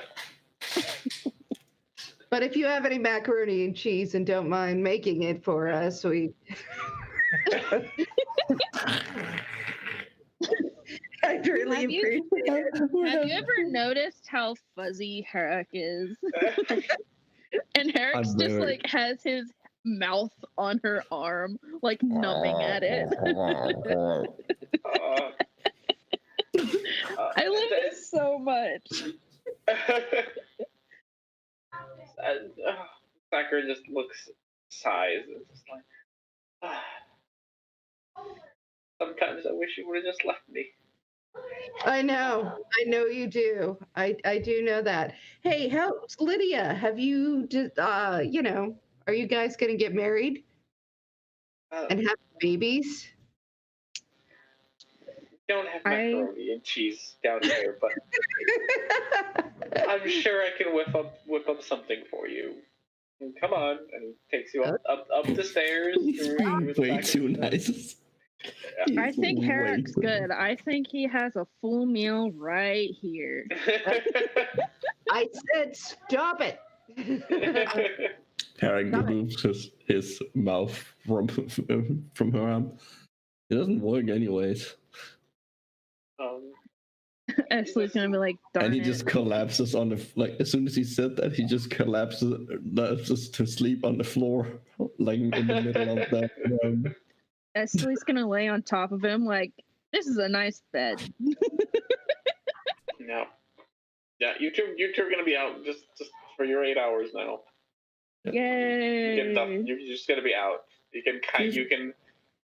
Not that it matters if we were if you were gonna have combat, I'd say you don't get like a long rest and you're stuck with whatever nonsense you're stuck with. But well, at least I still can't be surprised because I took a feed. Yeah. I cannot be surprised despite being fucking high and drunk. Yeah. Well, yes. You can't be surprised by it, but how you're going to react to it is different. And Herrick nibbling on Ashley's arm is the closest she's gotten so far. There you go. So there's a pile of lizard on the living room floor.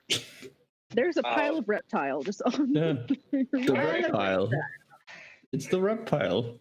Sakura brings out 4 cups of water, and puts them on his coffee. Kind of step, has to step over Ashley and Herrick, and kind of puts them on the table, and it's like, all right, and make sure you drink some water.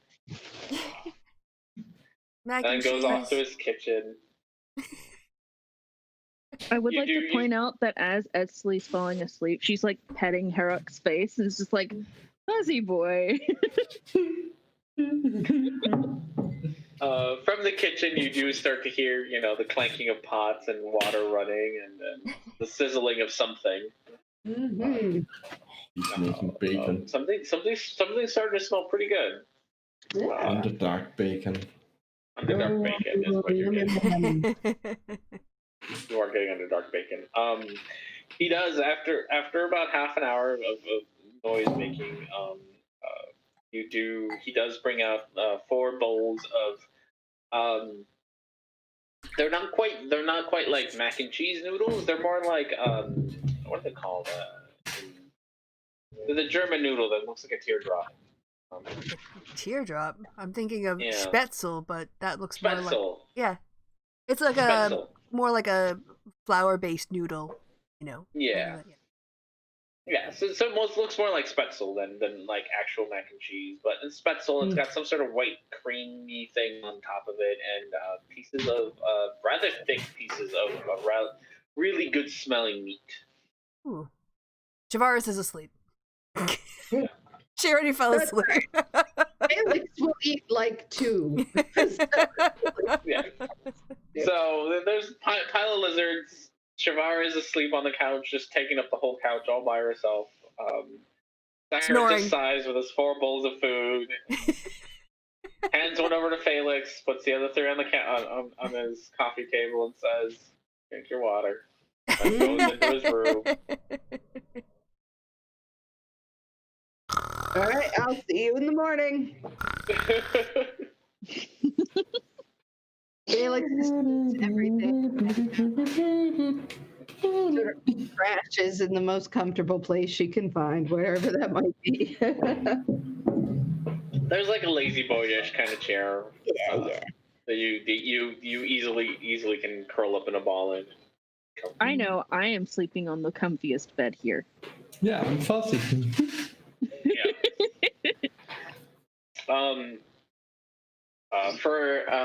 For Etzley and Herrick, you 2 are going to be the first ones to wake up. Welcome to level 11. Welcome to level 11. Yes. We only have to however, go on a minor drug trip. Now that you're awake. The both of you kind of wake up more or less because there's bustle outside. Things are moving. People are saying things, and you are so everything you can hear everything. And everything's really loud and obnoxious and horrible. And everything hurts. Even people are yelling outside. So loud. Yeah, people are yelling outside to move your cart, and the doors are opening, and every little sound just hurts. It hurts so much. Esley's gonna try to bury her head underneath Herrick. Herrick is gonna stand up. And she's just gonna lay on the ground and groan. Like, why did you get up? I can smell. I'm assuming the food is still there. It's still there. Cool. Herrick is gonna go and eat his bowl. Shavaris, you wake up with your head it feels like it's just about to explode. She'll get up and have that no water. Lights. There are no lights in the Underdark. It's a fairly dark room, and Still you too kind of bright. you get the dimness of outside. It's too fucking bright. Yeah. Yesterday you were nostalgic for the sun. Today you are very happy that there is no sun anywhere in the Underdark. Yeah. That would be awful. She'll hydrate a bit. Okay. And Felix, your stomach feels a little funky, and your head kind of just a little, floaty, but not. Your con save was high enough that you're not quite as hungover, but you're not feeling all that great. Edsley's gonna start eating some food too, with her hood up.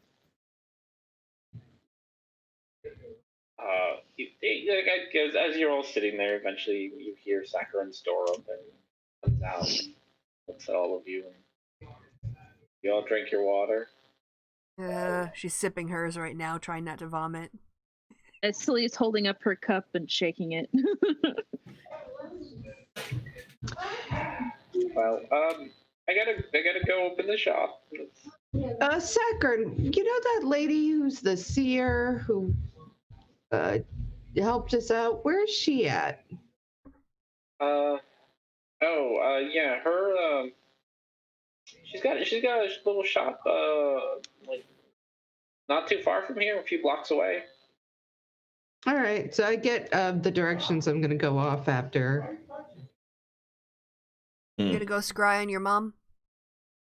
I'm going to go see what she's, I can get her to at least give her a heads up message or something. Mm. Okay. What about the rest of you all? about groaning so loudly? I think Shavaris is gonna have more time on the couch, recover, try to eat some food. I definitely think that Edsley's gonna need a minute. Herrick is just gonna power through it. He's used to sometimes you feel like shit, but you just have to get shit done. Mm-hmm. So he's gonna head out and see if he can find the mushroom creature. The what? Oh, the mushroom creature. Okay. Yeah. Yeah. As he heads out, Edsley's gonna be like, "See you later, fuzzy boy." Herrick has no memory of that. You have no idea why she said that. Like, yeah, last night is just a blur for him. She's just gonna make it a thing now, because I'm guessing it's just something she remembered as she woke up. Yeah, you're definitely not fuzzy. Who knows what the hell she's talking about? You're not fuzzy. It's another one of those weird things. Okay, so let's start with Herrick. I have a quick question, real quick. Yeah. Do I have teeth marks on my arm at all? Herrick, roll a strength check. But disadvantage because I was fucking high.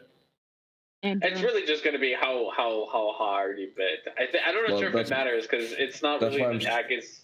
No, that's why I'm saying disadvantage because I'm. Well, no, do it in normal. I'm not sure. Okay. I'm not sure you were trying to control how hard you were biting. 16. Okay. Yeah. No, there's definitely teeth marks. She's just gonna be like, hell yeah.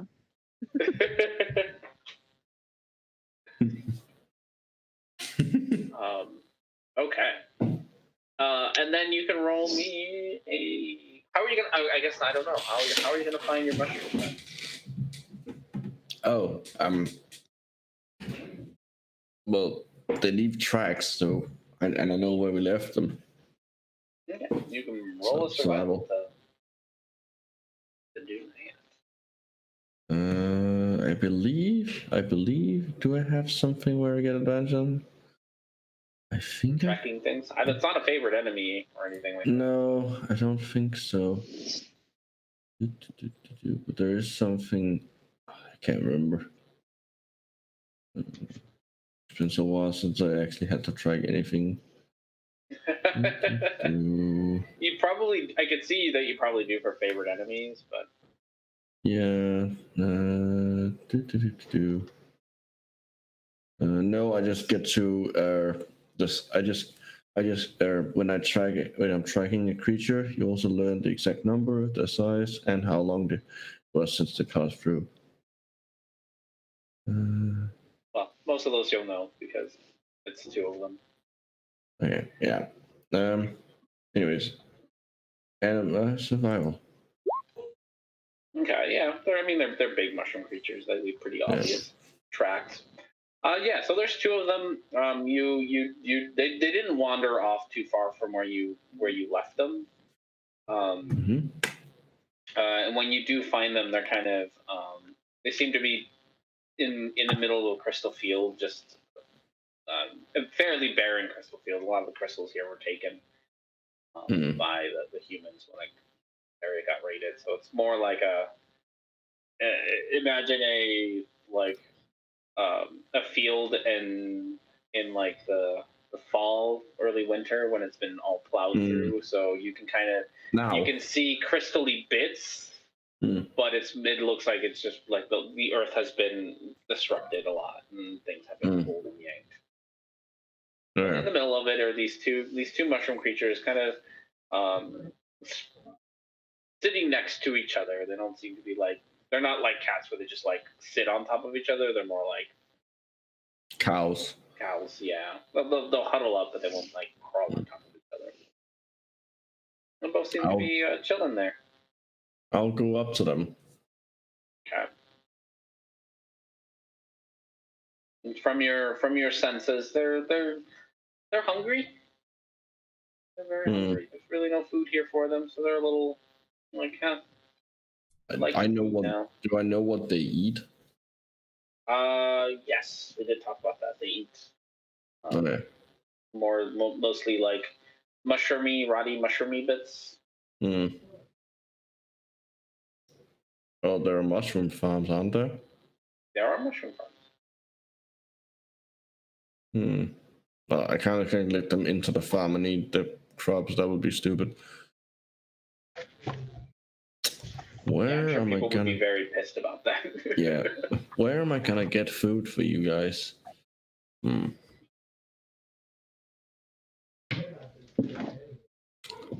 is a good question.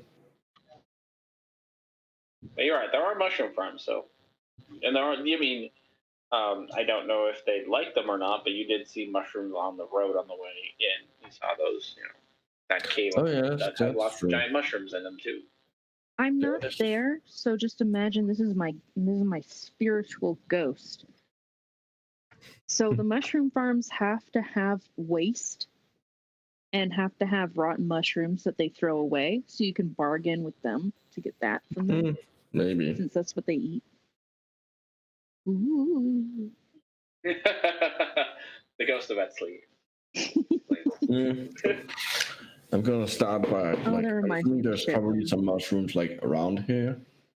Just you definitely have to go into the road to find them. Okay. These fields are not. They're not meant for mushrooms, so they're really. Okay, I will say stay right here. I'm gonna get food, and then I'm gonna go off and fall back a mushroom. Actually, I would just have them follow me and see if.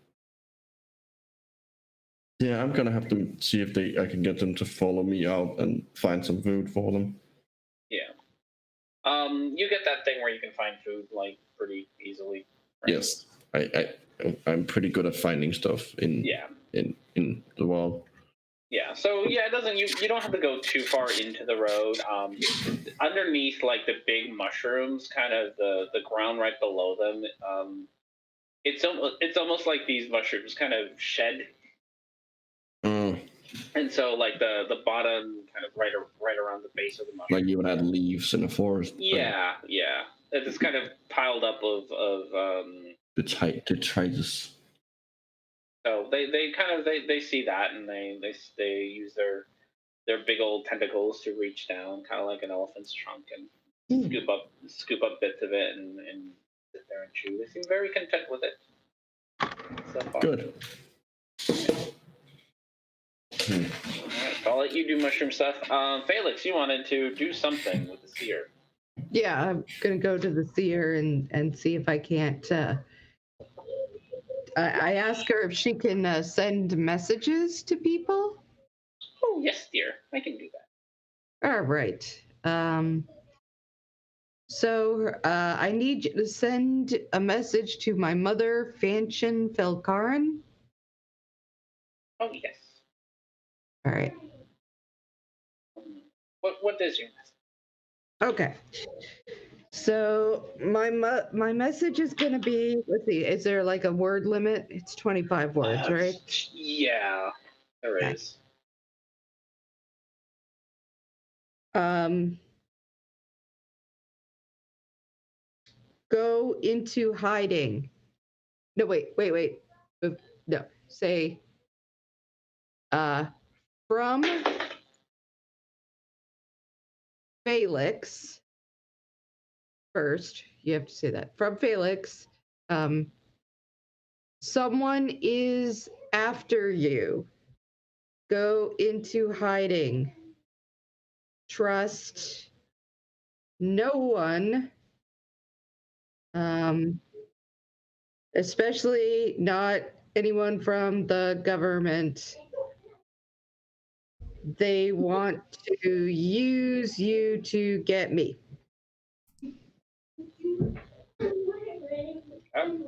Um. Seems legit. All right. I'm gonna have to think of what your response is gonna be. You will get a response. Okay. That's how message works. Yes. Is that you get a response, but I'm gonna have to think of what that response is gonna be. If you do get one, I'll let you know in a few minutes. All right. Felix and Shavaris. Yeah, I'm just in pain. I'm just gonna wait till like the world's not so bright and my head doesn't hurt so much. That just means lying on this couch. I'm gonna dare Saccharin to try to move me with this stick he gave me. So. At first you saw Saccharin. You kind of heard him bustling around his house. He does bring you a cup of that spicy coffee like stuff that you've had I down like here him before. better now. Yeah. And then he just lets you know he's gonna open his shop, and he goes downstairs and just leaves you to be up here by yourself. You do hear the shuffling downstairs every once in a while. There's the door opening with a nice little chime. Doesn't quite sound like a bell. Definitely, it's you kind of expected it to be a bell, but it's more electronic. I guess is like it sounds more artificial. There, that's the word. Sounds more artificial when the door opens, but there's something is letting Sacred know that people are coming in and out. Okay. Yeah. I'm gonna wait for the others to come back because I don't know where they went. I didn't really care. I heard them leave the house and like they'll be fine. Yeah, they'll be fine. All right. And then for Felix, you get your message back, which is more or less, thank goodness you're safe. There's there's people looking for you. We're moving to because your mom's part of the your mom's all sly and shit. If I remember right. Felix's mom has street smarts. Yes, but yeah, no, she definitely does. If I remember right, she's super sweet. She lets you know. She kind of gives you this description of it's a quick description. A woman with dark hair is looking for you. We're moving to Suck, like the thing you put on your foot. Oh, And that's about it. Chrissy, you're muted, but just so you know. Sock. Does that mean something to me? I'm assuming. It's a dwarf city in the mountains, so less of an above, like it's still above ground, as in it's not in the Underdark, but it's not not an above world kind of city. And presumably also outside the main kingdom, like the kingdom of King Maxim, if it's dwarves. No, it's still within the kingdom. No. All right. Wow. So I'm surprised the dwarves accepts that. Felix's mom is rather sly. And has connections with places. No, I meant that dwarves would accept that being taken over by humans. Oh, like it's in the kingdom. Like it's more like a It's an More like a enclave. city in state, more like the Vatican, surrounded by okay, yeah. whatever. That's what They that's what I meant. Like I'm yeah, like they're assuming- not part of the country. They're within the Yeah, so territory. the dwarves- They also don't give a Yeah, fuck. so the dwarves They're like, might not whatever. be super happy that humans go in there. That's good. Yeah, no, yeah, probably not. But it's more like you can live outside of our mountain. Whatever, we don't care. You can't come in here. Good Yeah. luck trying to get in. Ha ha ha. Exactly. Good hiding But place. it is within the kingdom, like you within the territory of the kingdom. Okay. As far as I guess I'm not sure if you would know. As far as Felix remembers. Yeah, I was just asking in general to get like a sense of it. Yeah. Well, And to be fair, there's been 5 years of geopolitical motions going on. So what Felix remembers is that is true. so accurate. But my mother wouldn't be going there if she didn't have a good reason to go there. So if she thought it was compromised, so.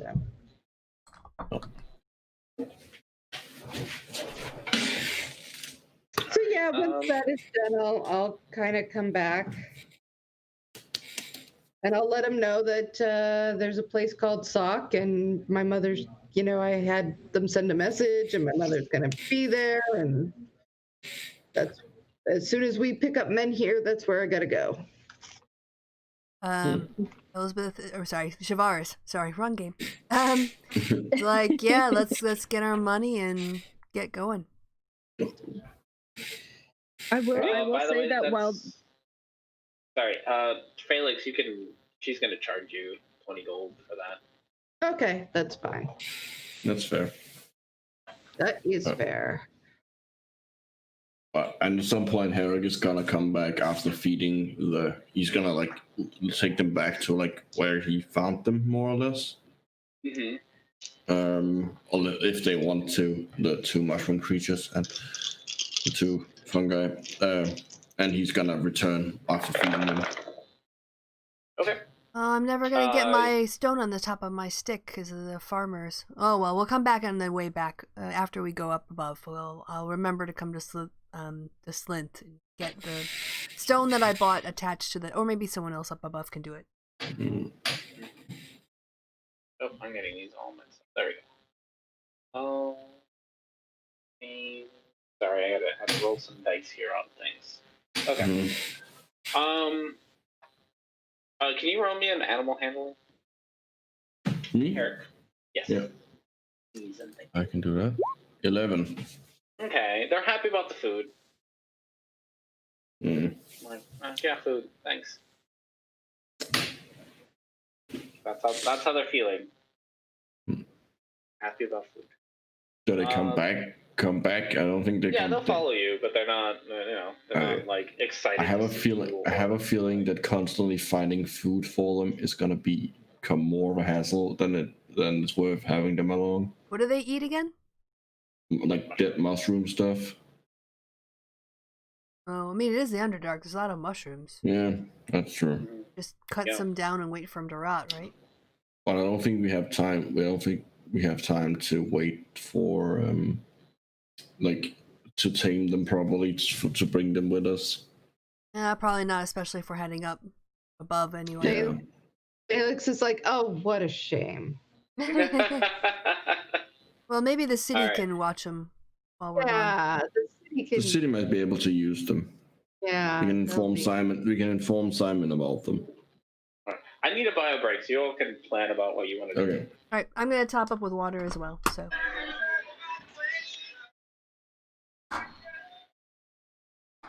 And we have horse music. And I think I might be I'm gonna going put on some here. water on for tea. Okay. Everybody's chilling. Yeah. So maybe you guys my can mom's talk dog about came how into my fun room. you are. Again. That's cool. So it's just me. Hi. All by myself. You're not by yourself. I know. It's just that for a moment everyone else was gone. Oh, I had to mute because Olivia was in my room and I had to chase her out. I know. Man, I didn't get to do the thing I wanted to do. No, what did you want to do? I wanted to go to the black market and see and like do character backstory stuff. You're supposed to do that. Yeah, like ask about that gang leader that she's on the run from. Hey. Yeah, you can totally go do that. Yeah.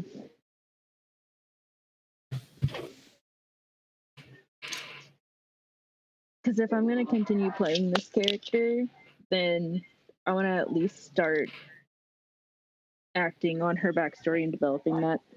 Yeah.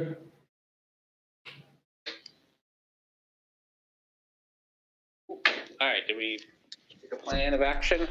Well, considering it's been just me and Pasta, No. it's been here. Yeah, Works. I was just talking about backstory stuff for Ethely. I'm back too. Well, you all can decide what you think you want to do. Well, first up is getting Cyclone back. Well, to here's here. well, my thought. Look, I still want us. I mean, I if we're gonna continue on in the Underdark, even if we do a trek up north or up above, I still want to place the order for the caravan so that by the time, because I don't know that we're gonna get exactly what we want, and maybe we can get Sakrin to help build us or modify it one or something. But it's gonna take ages, to get it all set up and working and kitted out. Yeah, and that's something we come back down for. Yeah. I mean, okay. So to be fair, getting like wagons exist in the Underdark.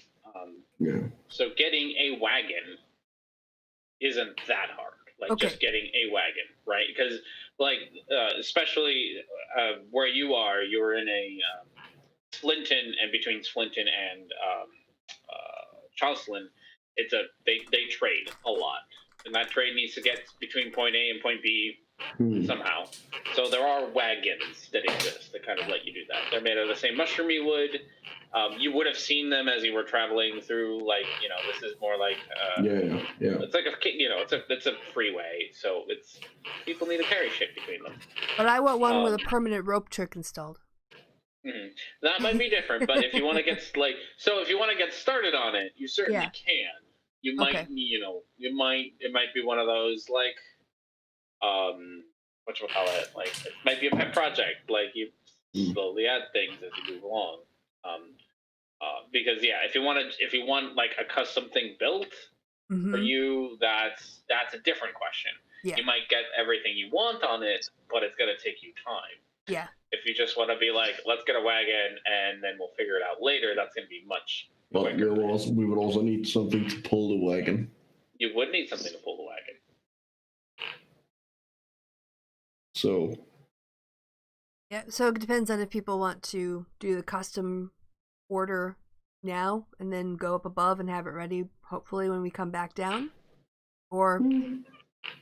Because if we just need to haul ass, I can help with that with the Windwalk spell. Yeah. And then, so as far as hauling something to move it, you've seen what gets used down here instead of horses, which is the giant beetle thing. So those exist. You and 10 willing creatures you can see within range assume a gaseous form, appearing as whips of cloud. Okay. Huh. Neat. We can travel pretty fast. Yeah. In 8 hours. Yeah. Eating, sorry. Nice. Okay. That's a pretty cool spell.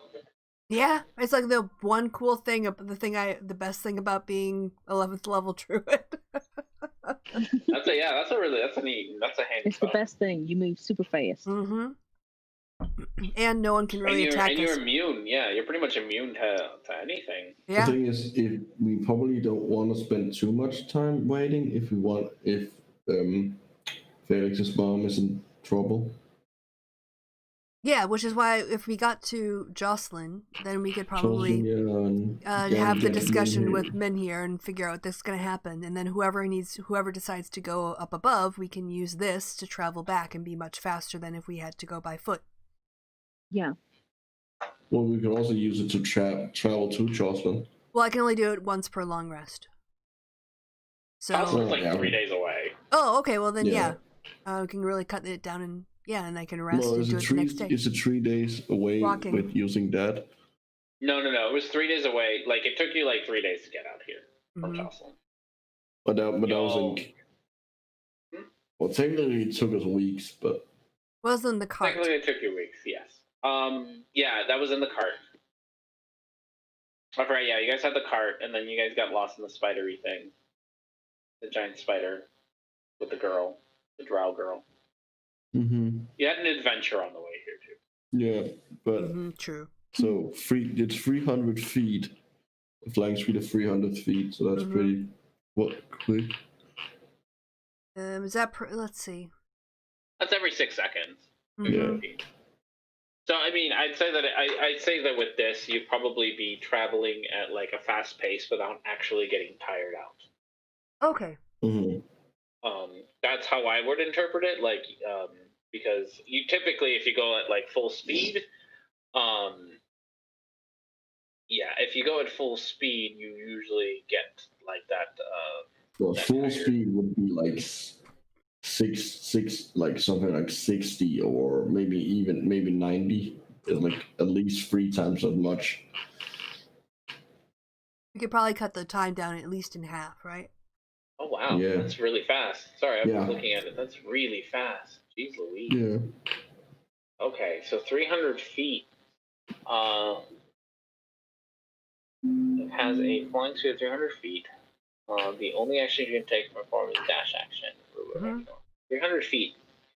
So So typically, that's 600 fast, feet. Yeah, fast speed on. I mean, that's if you want to dash the whole time, which you can. Yeah. So fast pace typically is 400 feet per minute. Oh, okay. Yeah. That's round. 300 feet is a lot per round. Like that is. I want to see how much that is in kilometers per hour. Yeah, I mean it's 3 times. So it's 3,000 feet per minute. Yeah. Which is really fast. It's really fast. That's twice as fast as fast. Okay. So if you use that, it'd probably only take you about a day to make it. Nice. That's 35 there. That's 35 miles per hour. Yeah. Oh yeah. Okay. So you'd be at a good so it'd probably take you a day. Okay. To make it to Jocelyn. And you would not be tired out at the end. Well, it lasts. It lasts for 8 hours. So I mean, and then we'd have to. Yeah, rest. I mean the 8 hours of travel would be the day. Okay. Yeah. Yeah, not 24 hours, just a day of travel. Okay. So you could make it there in a day without taking the exhaustion or the other penalties that come along with moving at a fast pace. Okay. Excellent. Yeah. All right. Well, I think what we should do is we should start planning out our caravan, and we can do that as we travel or in the evenings as we rest. And yeah, because we can't talk to each other while we're in this form. And we can't. I mean, if we're heading up again to the how do you refer to it? If it's the Underdark and the Overland? Overworld. Yeah, if we're headed back to the Overworld, we can decide what we want and then come down and start looking for caravans that meet our specs. Yeah, I think the caravan is more something we can do once we return and start setting up the mercenary company, rather than something we need to have done now. So maybe ordering it now so it's here when we come back down. I don't know. Might be a good idea. Might be an idea. Is Jocelyn a bigger city?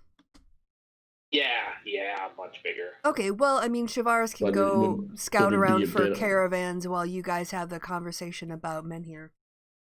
But would it be a better place to get a caravan than Stinton? Like in terms of what they can provide. Oh, so you have a whole day still. You've done like one thing, except for Hyrex a bit kind of out in the middle of the field at the moment. If you want to ask around about what kind of things you can get here and what prices everything costs and all that. Ask Simon? I mean, the city people would know. I mean, Simon's just. I mean, he's a captain of the guard. I'm not sure how much he knows about. Like, Saccharin is probably a better bet. I mean, you can ask. I mean, if he might be able to point you in the right direction. He's an artificer. He doesn't. He's got Well, his wagon. he did build 2 wagons. Mm-hmm. He built 1 wagon. That turned into 2. All right. It Well, turned into 2. let's go Turned get our into money and then go wagon shopping, and then we'll start heading back. So that, especially if we can cut our travel time, we've got a little less pressing. We can move really quick. I think Edsley had something she wanted to do as well. I decided against doing that in my head because depending on how your choice goes will affect my choice. That's so fair. I don't want to start going into background stuff until I know that decision. Okay, fair enough. Well, I'm not. Herrick isn't here, so it's up to you guys. What do you want to do? Should we go get our money? Sounds like a plan to me. Yeah, let's get some money. Get paid. Okay. All right. So yeah, you can without Herrick there because Herrick's busy. You all make it back to your office, except that it's no longer your office. It's been more or less cleared out. Not sure if you left anything in your office. You probably had like your backpacks and stuff that are nice little crates outside. They packed everything up for you, but they need their office back now. Simon's in his office working on papers. People are still being, nice and friendly and are more than willing to guide you to his office with no problem. And so, Simon sees you walk in. Oh, glad to see you. You all made it. He kind of looks at Chavares. It's like, oh, I see you. You had a lot of fun last night. Too much fun, but I'd do it again. Well, great. Well, as promised, here is your payment. We did an estimate on the weapons that you found for us, and here deducted the cost of the services from the seer. That takes your total to 100,500 extra gold pieces. You get 500 extra gold pieces for your for the items that you brought. If that is all in order, he kind of brings up pretty much what looks like an invoice. If that's all in order, if I could have you sign here, and that will end our contract. Pretty much it says, you fulfilled your things, you're going to get paid this much. If there is a statement about returning your chisel pins that kind of give you free reign of the guards posts and stuff, so you won't have that anymore. You won't be able to just go in a guard. That's fair. Anymore. Yeah. All right. That is 25,125 for each. Unless we want to, well, let's talk about it when we talk with men here, and we'll figure out. Yeah, whether or not we want a party fund. Yeah. All right. Make sure. Yeah. So you return. You return the pins and whatnot, and as he's sitting there signing things like, oh, I forgot, these were dropped off for you, and he has four resumes for you. It appears that you spoke with some of my men, and they would like to join you in your company. Of course, I said I'd put in a good word for them. They are all very good. I would hate to see any of them go, but I do see the appeal of adventuring through the Underdark. Oh. So yeah, you get 4 resumes. Oh. Are we Tiaho, employees? Yeah. Tiaho, who's some sort of she puts down as she has some sort of higher, not quite royalty, but like a higher comes from a higher nobility. There we go. It does say that she's very good with a sword and shield. You got Shava.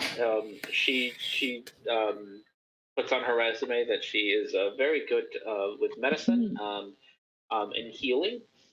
You have Bruno, who expounds about his abilities with magic, and Orsic, who is very good with a sword, and says somewhere in there that is working on anger management. His anger management. I will say that my witch character in my other campaign's name is Shava, Oh, wow. so I'm a bit partial to that one. I think we should hire them all on a temporary basis, on a probationary basis, and if they do all right, we can keep them around. Truth. How much would that cost? I'm not here. Yeah, well, we'll make money, but we just gotten a lot of money, so. I mean, you all can discuss how much you want to pay them too. Like, there isn't a set wage. Like, if you pay them well, they might hang around longer. If you pay them like shit, you guys are the boss. Yeah, if you want to hire them, you guys are the bosses. It's the free market. They're welcome to quit at any time and tell you to fuck off if you don't pay them enough. R&D, I think you'll appreciate the joke I just came up with in my head. We're going to pay them the Seahawk fee with adventure. Love it. So, yeah, he hands you those four and brings out a medium-sized chest, very heavy, filled with all of your platinum pieces.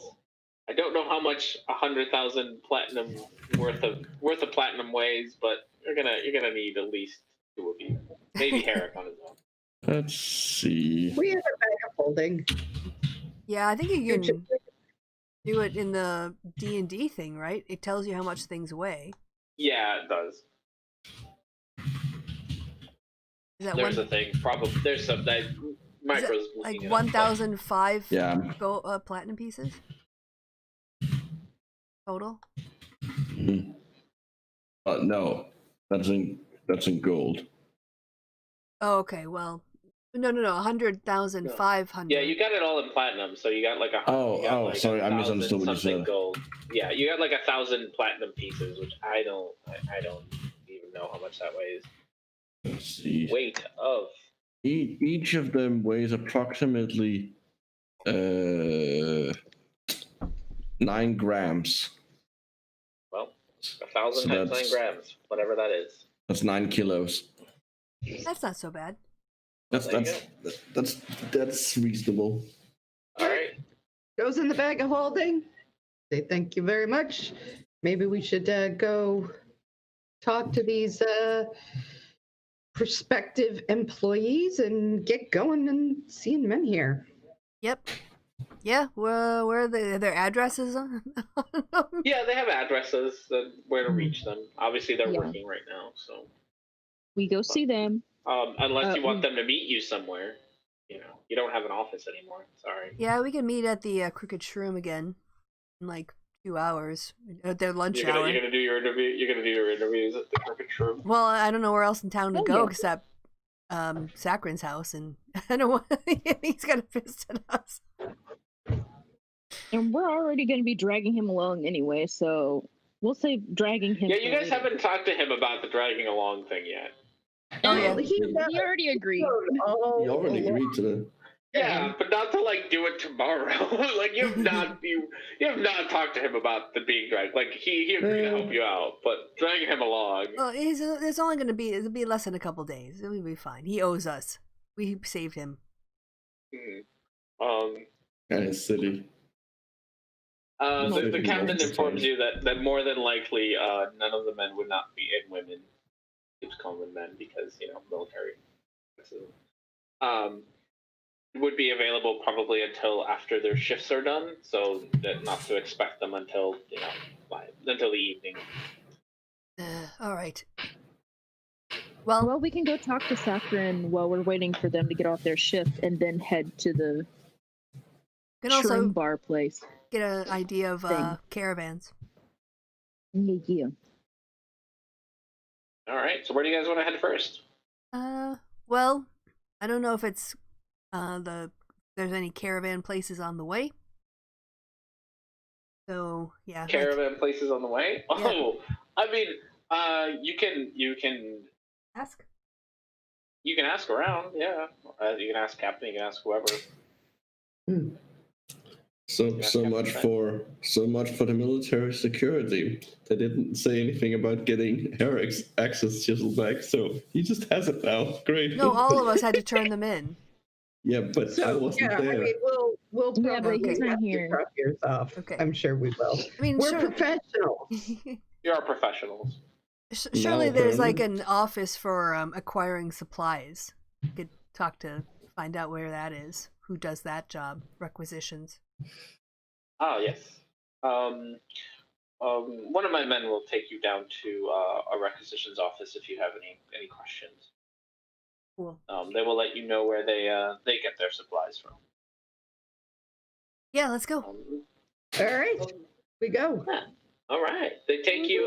So yeah, one of the guards comes in and takes you to pretty much almost looks like a warehouse with a desk in front of it. And you see what looks like a very young, bored gnome sitting there. It's boring to have to sit here and do all this. Like nobody ever comes. It sucks. He sees you walking down the hallway. Pretends like he was sitting up straight the whole time. You see him kind of shove some of the things that were on his table kind of off to the side. So proper. I visitors. Yes. Well, what can I do for you? We need some advice on where to go to get sort of like a wagon or preferably a covered caravan that could sleep multiple people and travel around the Underdark. Oh, okay. Yes.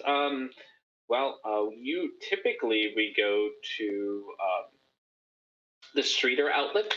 They have that's where we get most of our wagons and carts. They also have a good selection of streeters. Those are the creatures that we use to navigate the Underdark. Very good at climbing. They have a few quite tamed and ready to go. I'd go speak with them, and he gives you directions on where to go and whatnot. Is there other, like, we're looking for kind of a custom thing. Is there any place that you know of that does unique or interesting work? Gonna think for a second. You know what? Oh, if you want, that's a terrible. There's a He kind of points. God, I don't remember his name. He had a name. The same place that Yeah, Keith. Herrick went for his Keith. Pac-Man thing. Keith? Yeah, his name was Keith. Keith. Yeah, he points. He says, I had a friend who he bought a wagon from the Streeter outlet and took it to Keith. He's quite the handy guy. He might be able to make any modifications you want. He doesn't really build carts himself, but he's very good with his tools. He might be able to help you out. Well, I think we need to start with him so we know what kind of wagon or cart to buy.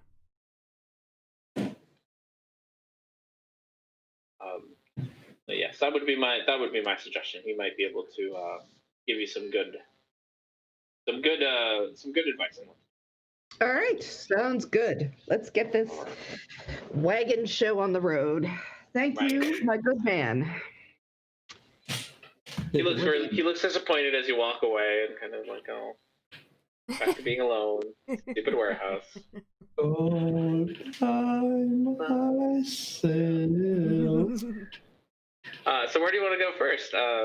Yeah, okay. It did it again. Oh no. You're back. Oh man, I was hoping that it wouldn't have done that this time. You did pretty well. A couple hours. Yeah. So where do you want to go first, Keith or the Streeter outlet? I think the customizer, because if we tell him what we want, he'll be able to tell us what kind of base he needs to build from. That's my idea. That makes sense. Yeah? Sound all right? Agreed. Should we wait? Should we get Herrick or just do it? I care. Yeah, I mean, if Herrick has some customizations he wants, he can always run back to Keith. He knows. I'm presumably, I don't know when I'm coming back. Yeah, he doesn't know where we are either. I mean, he doesn't know where you are. I mean, you'll be done with all your shenanigans with the mushrooms and be back at you could be back by early afternoon, which it's getting late, late morning, so you're not very far, maybe an hour off of each other. I'm not sure if you ever told anybody where you're gonna meet them or whatnot. No, I'm just gonna go back to Sakura's house. Shop. No, shop house. Shop house. So yeah, it depends on where you want to wait for Tarek, and then you can go shopping with him. Well, I guess we could go back to Sakharin's and tell him that he needs to pack his bags and be ready to go tomorrow morning. Yep, let's go. Yep, that sounds like a lot of fun. Poor Sakharin. He's almost rid of us. You guys are so mean to him. Almost rid of him. You guys are so mean to him. He's almost rid of us. Because you rescued him from a temple. Just because we saved his life. I rescued him from a temple. We rescued his lady love. Yes. And we saved his city. Mm-hmm. Oh. If he's got to make some spetzel once in a while, or take a trip, I don't think that's too much to ask. And he'll be done with us after this one trip, so. Yeah. Oh, that's what he thinks. Yep. So yeah, you'll need to stop pretending like you know what's gonna happen next. Well, we make plans and then the game happens. All right, yeah. Sakharin. Okay, Sakharin's in a shop, working on the first floor as he does in the mornings. You come in and you hear that same artificial bell sound. Yeah. As you walk in, he looks up. He's like, "Oh, feeling better?" Yes. Thank you for the water, and the cheese stuff was good. Wow. I guess thank you for saving the city. I heard that you're all over the news this morning. Oh well, that makes sense. We are awesome. There's the news. the Slitten Gazette. So remember how you said to Felix you were going to help with the friend who got the ring put on him, the ring that you designed, and it kind of took over his mind and made him turn on people, and we had to break it to break the spell? Well, yes. Well, we're going to be going to see him. Oh, great. Tomorrow. And we need you to come. Or what? Yep. We're heading off tomorrow. We're going to go back to Jocelyn, and we're going to fix men here, and we need you to come. I have a date with Lydia tomorrow. No, she can come too. Oh my gosh, it'll be a journey so date. Romantic. It'll be a romantic weekend in Jocelyn, or day, a couple days. We have an inn at a really nice place where you the can owners stay up. are The so owners fun. are fantastic. Oh, and they're into And magic. just drinking their alcohol. Yes. Oh boy, yeah. The kinds of you guys could compare lots of interesting spells. This is a lot. I'm gonna have. You are welcome. Don't even worry about it. Look, we'll put you up. We'll make it a romantic weekend. You guys can you're both business owners. You can just close your shops. That's a nice thing about being your own boss. And just have a romantic weekend with us. With each other. Yeah, in the I same mean, city as you us. guys, you guys can come with us and have your romantic weekend. And we'll cover your costs. After fixing travel. the rock. Yes. Yeah, we'll cover the travel for sure. And sleep, a place to sleep. Yep. And you know what? You should get flowers when you go tell Lydia you guys are going. Oh, it'll be so romantic. She will love it. Okay. Okay.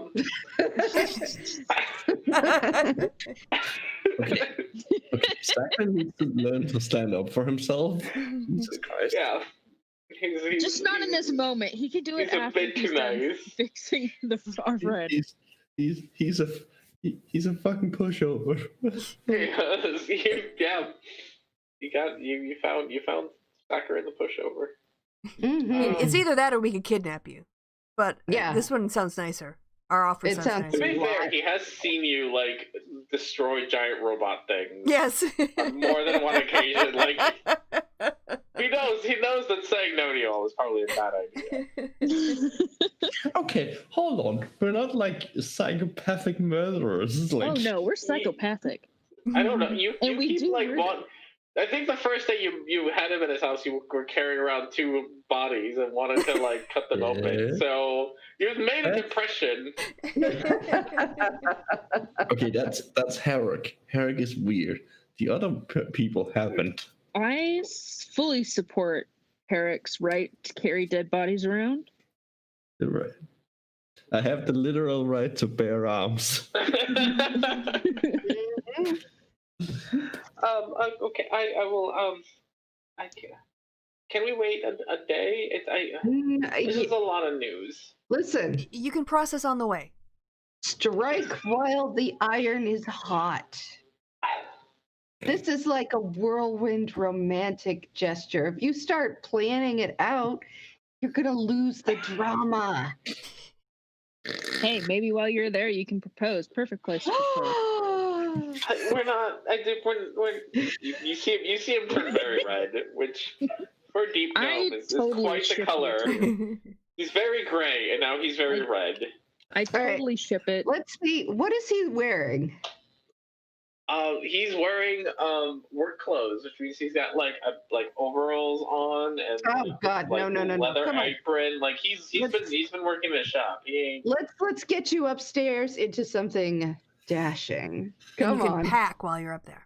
Oh, Shavaris, can you be in charge of Packing? flowers? You Yeah. get the flowers. Yep, I'll run out. And I will say that Oh, Tilly is outfit. sitting in a chair nearby, just trying hard not to laugh. yeah, we'll get you up. We'll get you going.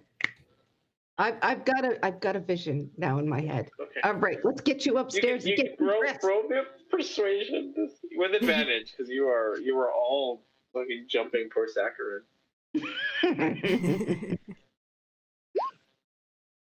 13. That's performance.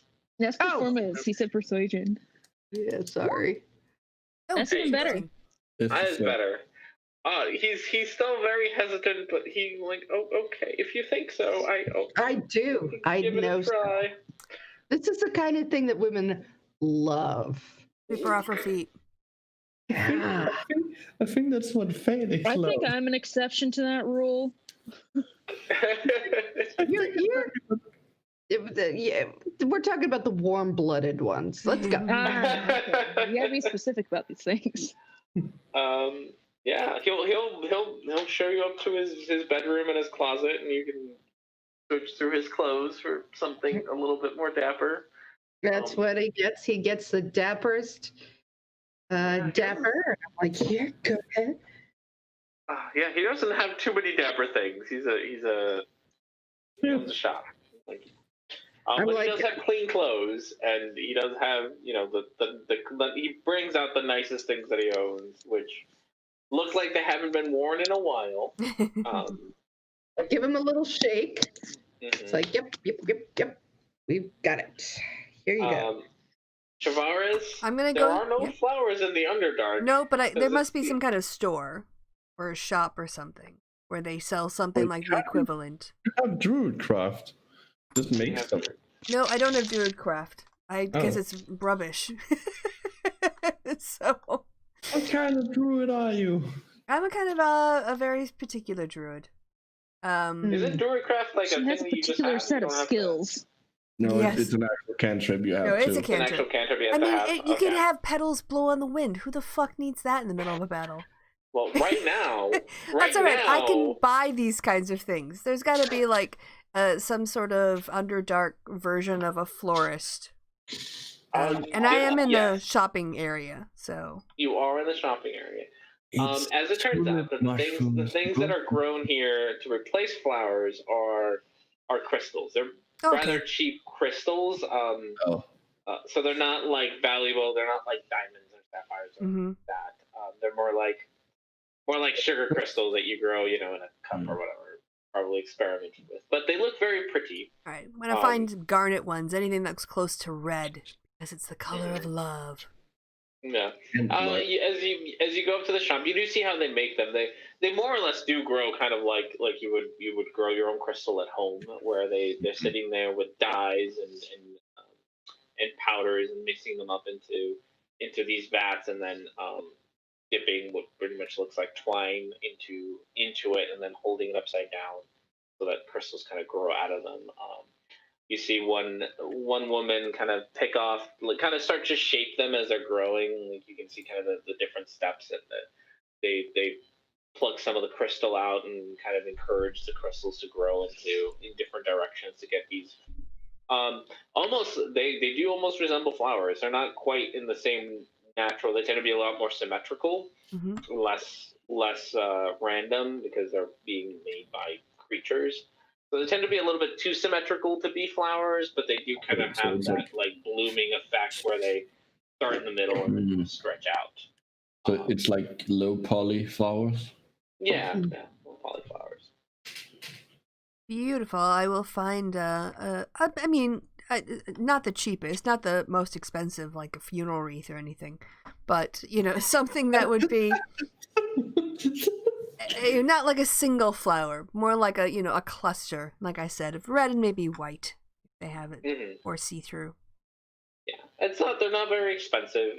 In general, they're just not very expensive at all. So altogether, it'll run you around 5 silver or so. Okay, yep, purchased. Negligible, really. She's running back to the house already. All right, so when you get back to the house with that, I am going to use magical tinkering. Ooh.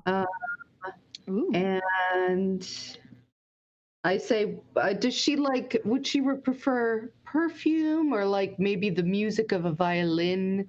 Which would she like? I think she likes perfume. Okay, so I make it so that it wafts an aroma of roses in the wind. Okay. Yeah, he looks. I think at this point, after all this commotion, Hera can show up to witness a somewhat dapper and awkward-looking Saccharin. Eric does not give a fuck. Okay. So what should I tell her? My darling Lydia, Run away with me. run away with me and us to tell. I will take care of you and give you a beautiful weekend of romance and passion in Chalcedon. Chalcedon. At the drunken dwarf or the crooked dwarf or whatever it was. The Grumpy beard. Grumpy Which beard. is like maybe not. It's in the slum. But it's so much fun. It's so much. And tell them you know of a place that is so unique and so romantic, and there will be candlelight, probably. There's special magical wine.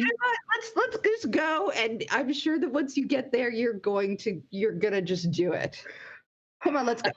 I love how Etsley's suggestion of run away with me was just her saying it so disinterestedly. Like, can we move on with this train wreck? Actually, on the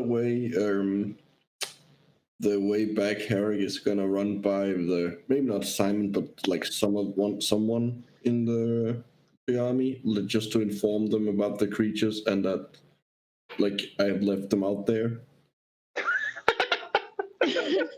And that they would be good help. You're just gonna leave these 2 giant mushroom creatures out in this field. What am I supposed to do with them? That's what would have happened anyways. So yeah, you don't bump into Simon, but like so they don't. This isn't really like the army. This is just the guards, the city guard. So you can find guards anywhere. Yeah, well, yeah, that's what I mean. Like the Yeah, guards. yeah. So you don't have to try very hard to find them. They'll wear the same uniform anyway. So they're pretty easy to spot. The guard just stares at you, mouth open, like, what do you want me to do with them? Nothing. I just thought you should know they're out there and that harmless. They might be trainable. They are trainable. Oh God, I regret saying that so much, knowing what that word used to mean. Okay, I will. I will inform the higher ups about that. Thank you. You're welcome.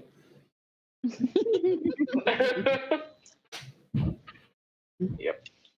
And you hear a lot of whispering behind you of like confusion. Really big. Like, oh, yes, they're not. They will figure something out with your giant mushroom creatures.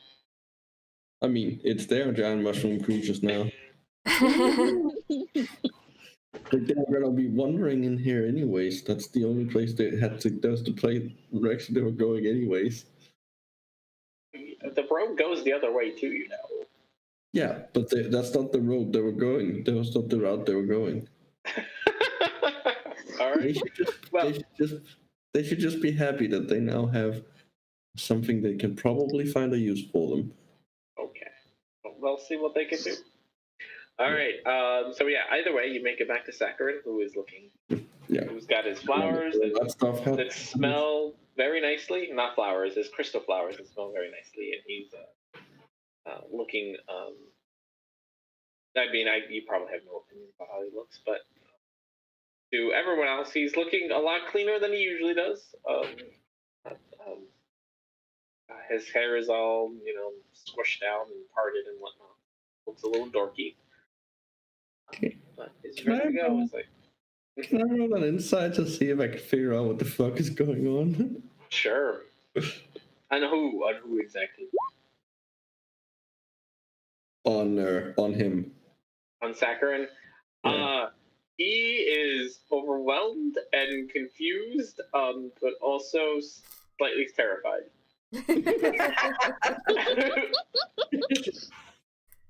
So, all right. What are you doing with him?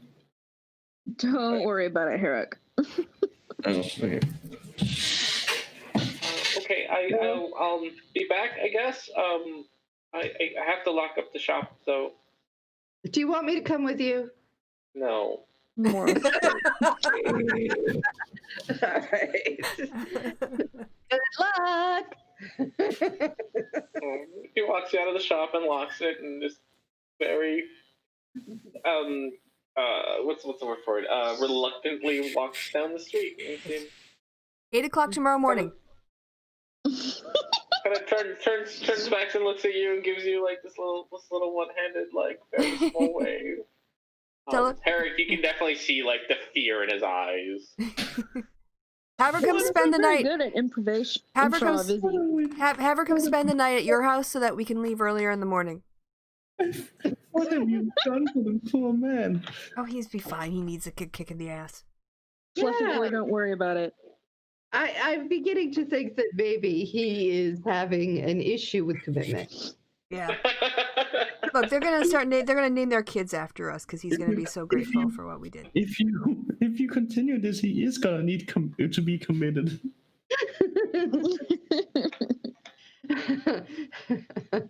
Well, then it'll be good he has Lydia to look after him. Mm-hmm.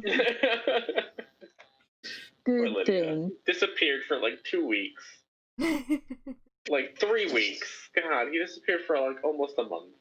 And basically, she's got a weirdo for a boyfriend. But she knew that. She knew that going in.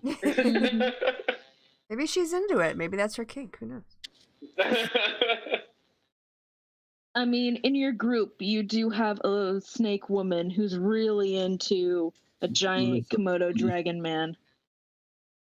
That's less weird somehow. Okay, so should we go talk kinda. about caravans? Yeah. All right. So where are you gonna head first, Keith? Yes, Shop or okay? because Herrick Keith. knows the way, and he's I- accustomed. Eric does know the way to do. Keith shop. To Keith. Yes, to Keith. So Keith's shop, I think I've described before, but it's really like a garage. Like it's full of machines of all shapes and sizes. You hear as you approach it, you hear a loud clanging as if somebody's hitting metal with a hammer, which is probably what's going on. And Keith is sitting back there, goggles on his face, striking what looks like a piece of hot metal with a hammer. He looks up at you all approaching and says, "Ah, my friend, you're back. What are you here for that item you asked for?" No. Oh Is it ready? no, I haven't paid for it. Yes, Well, you've got money to pay. that we require payment sometimes. Yes, but what can I do for you? Well,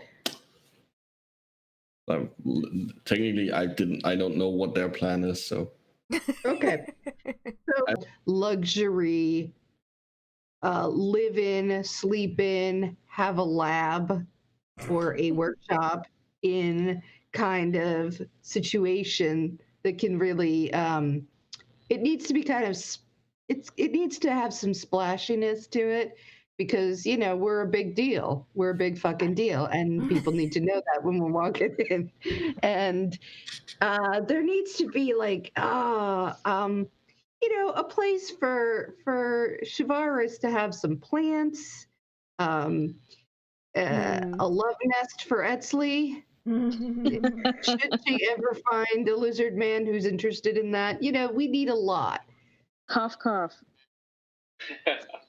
Well, that is quite the tall order.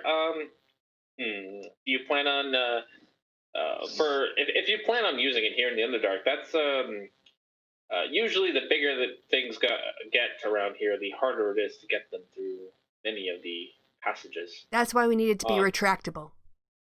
Retractable. Yeah, so it could like have sides that push out in the evening where we could like sleep, but then be retracted in if it needs to be narrower. A Murphy caravan. If I may make a suggestion, I made a similar thing for a trader.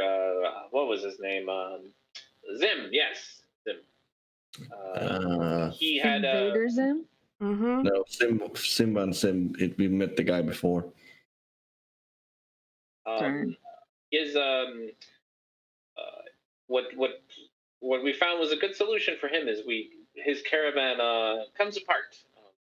It's almost you piece it together, and then you have space for storage and sleeping spaces, but you can break it apart and put it on top of the streeters that he uses, and allows you to climb up sheer faces of caves. If you bolt it down right, they might even be able to go upside down. But that reduces the footprint by quite a bit. Perfect. I believe for the amount of things that you want, you may need more than one, though. 3, maybe 4. One for living quarters, one for storage, maybe one for your garden / laboratory. And a one kitchen. for love nest. Yeah, garden, laboratory, kitchen. Mm-hmm. Yes, but I would suggest maybe more than one. Again, smaller is better. If I could build you something large, but you'd be very limited into where you. No, I like this idea. I'm excited about it. Yeah. How many people? Need, how many people does he fit in it?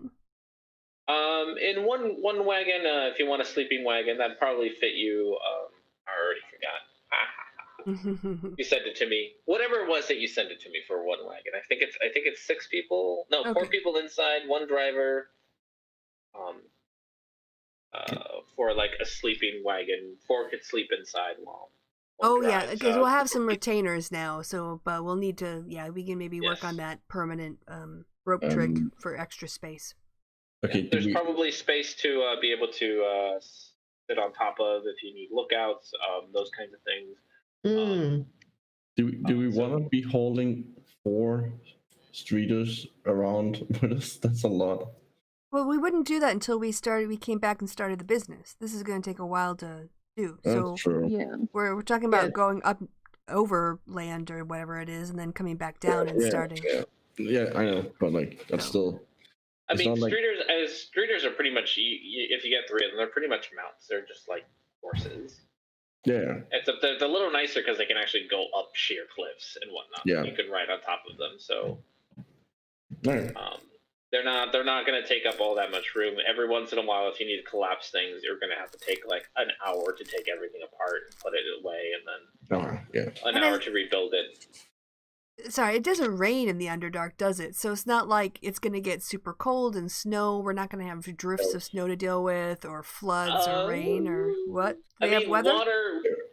It kind of rains in the Underdark, as in like water spills in from the overworld into the Underdark, and what kind of looks like rain. But those are like, you might go into an area that's like permanently raining because there's lots of water just kind of falling in that area.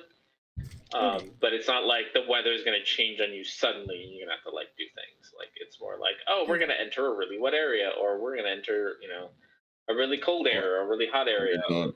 I'm just thinking about our employees, where they can, so they have a comfortable place to sleep as well.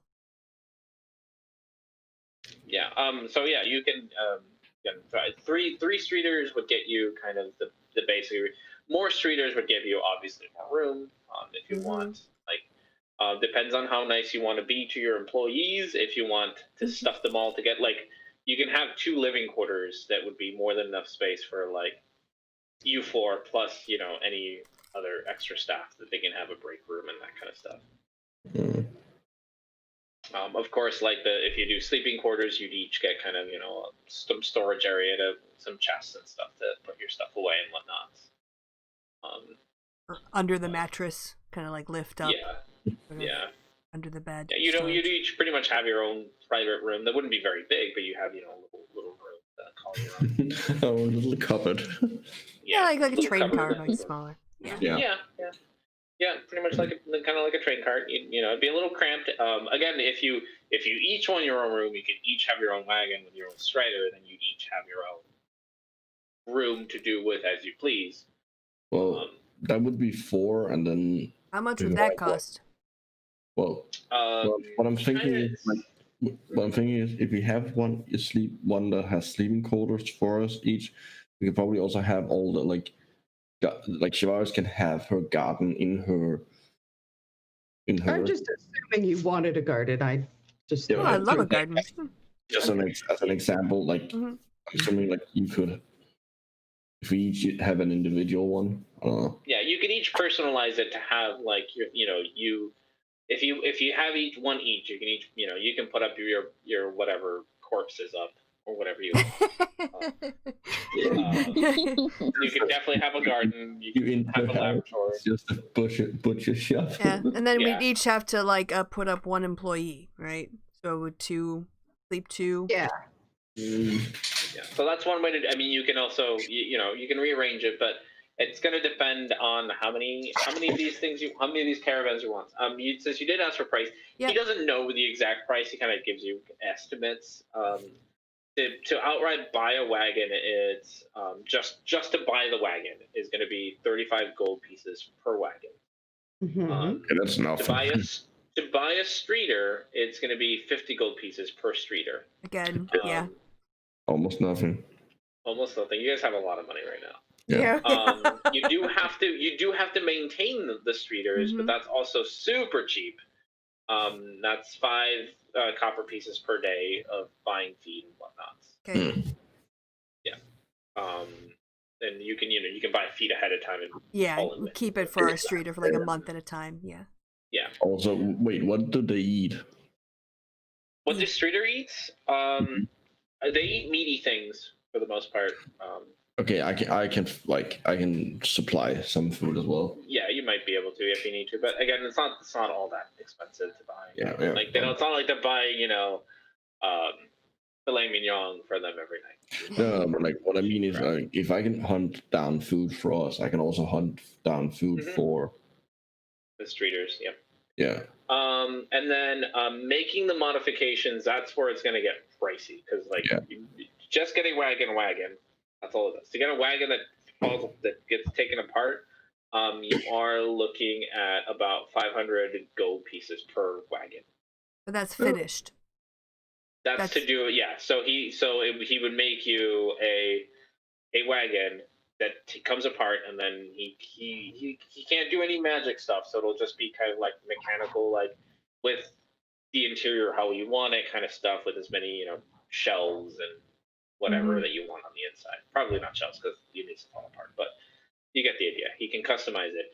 If you want like actual magic shit, you're gonna have to look around for that. Yeah, we can do that on our own after the base.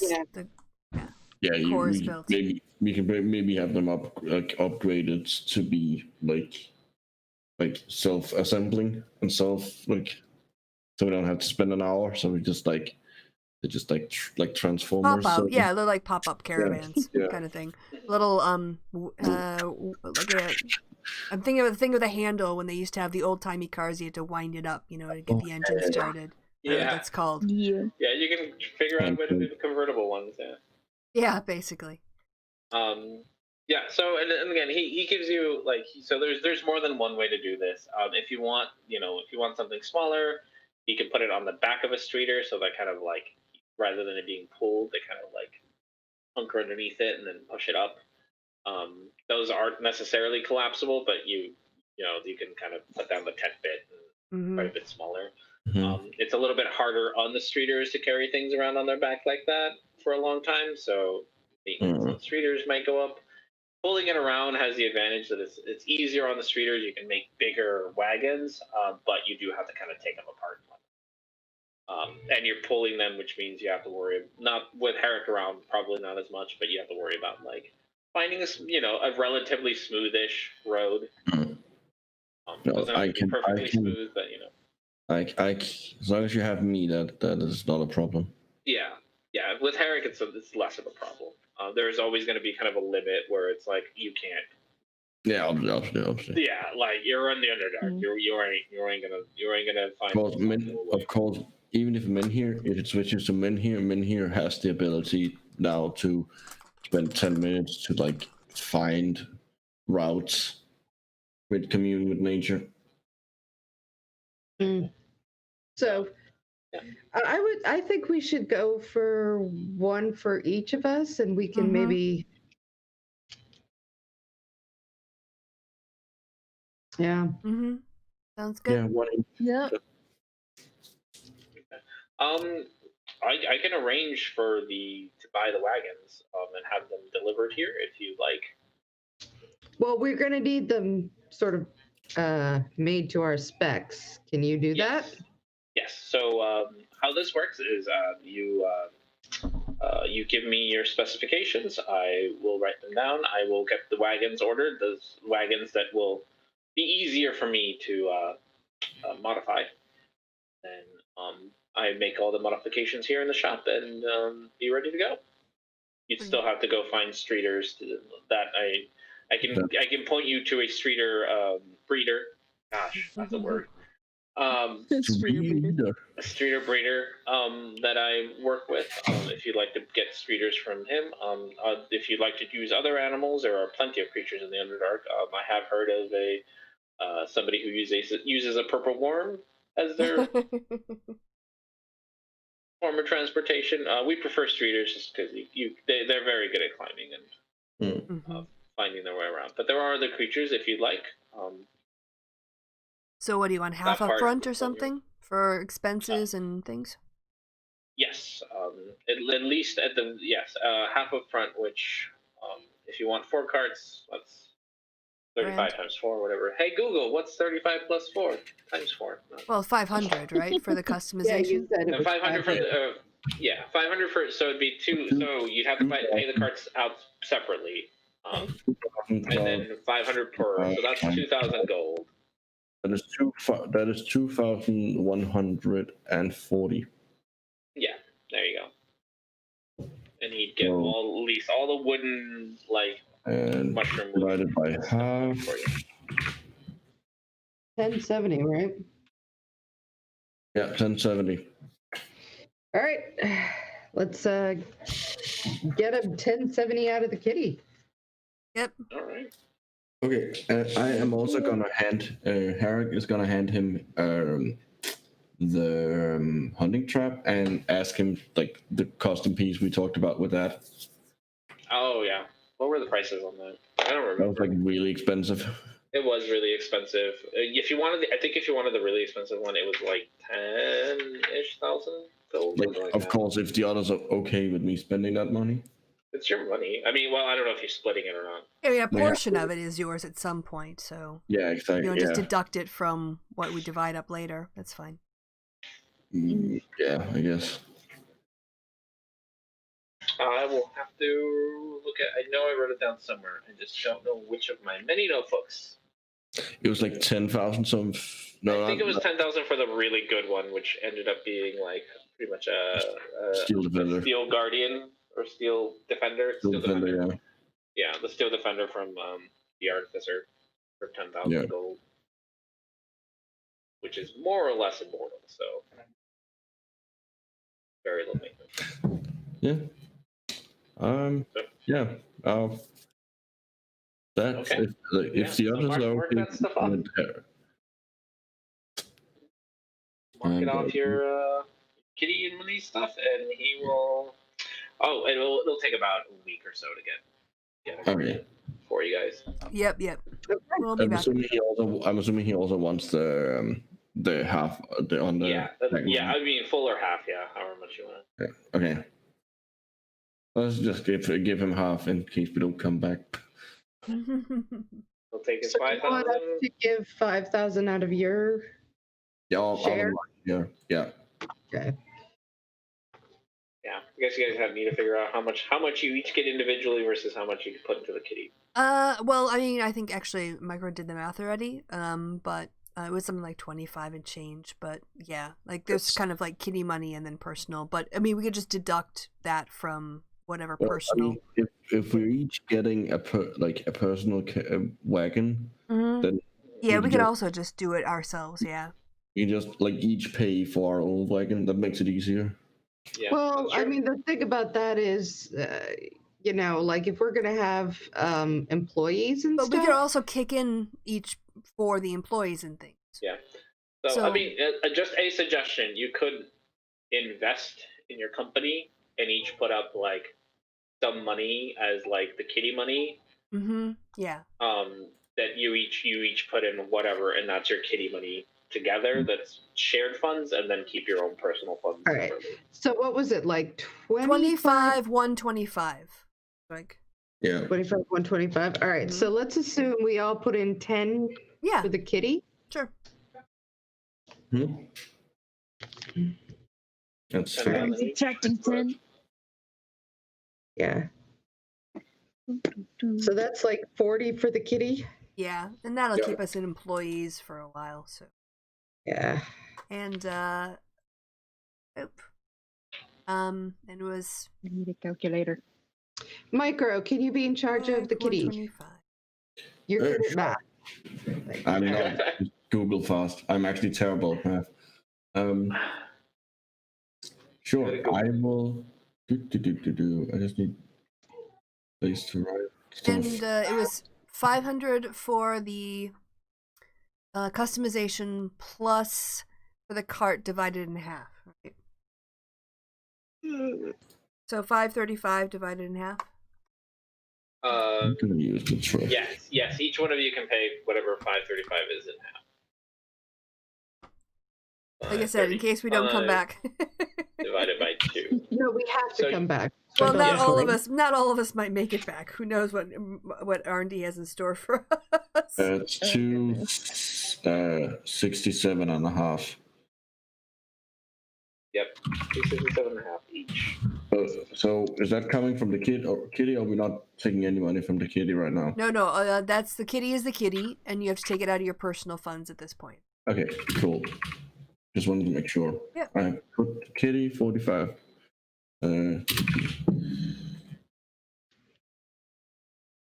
Okay.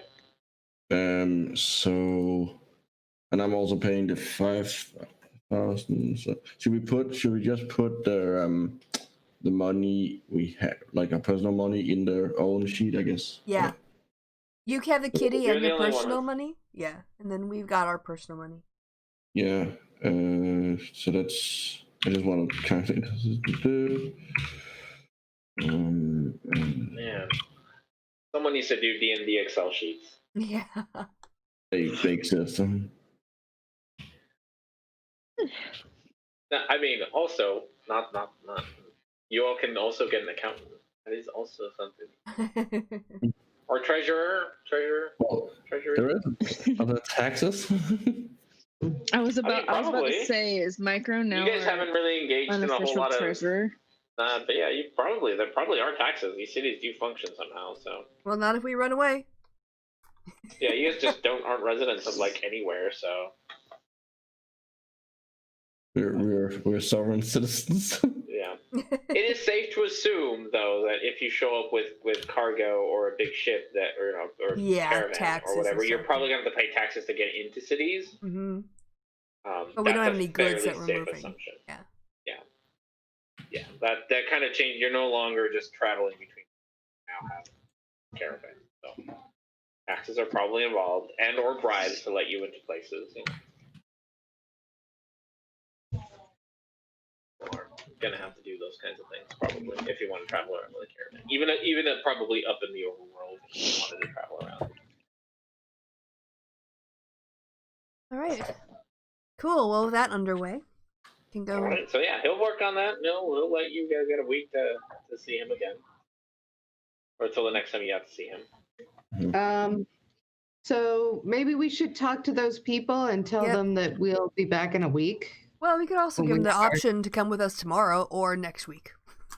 All right, sounds good to me. Who knows? They might hate their jobs.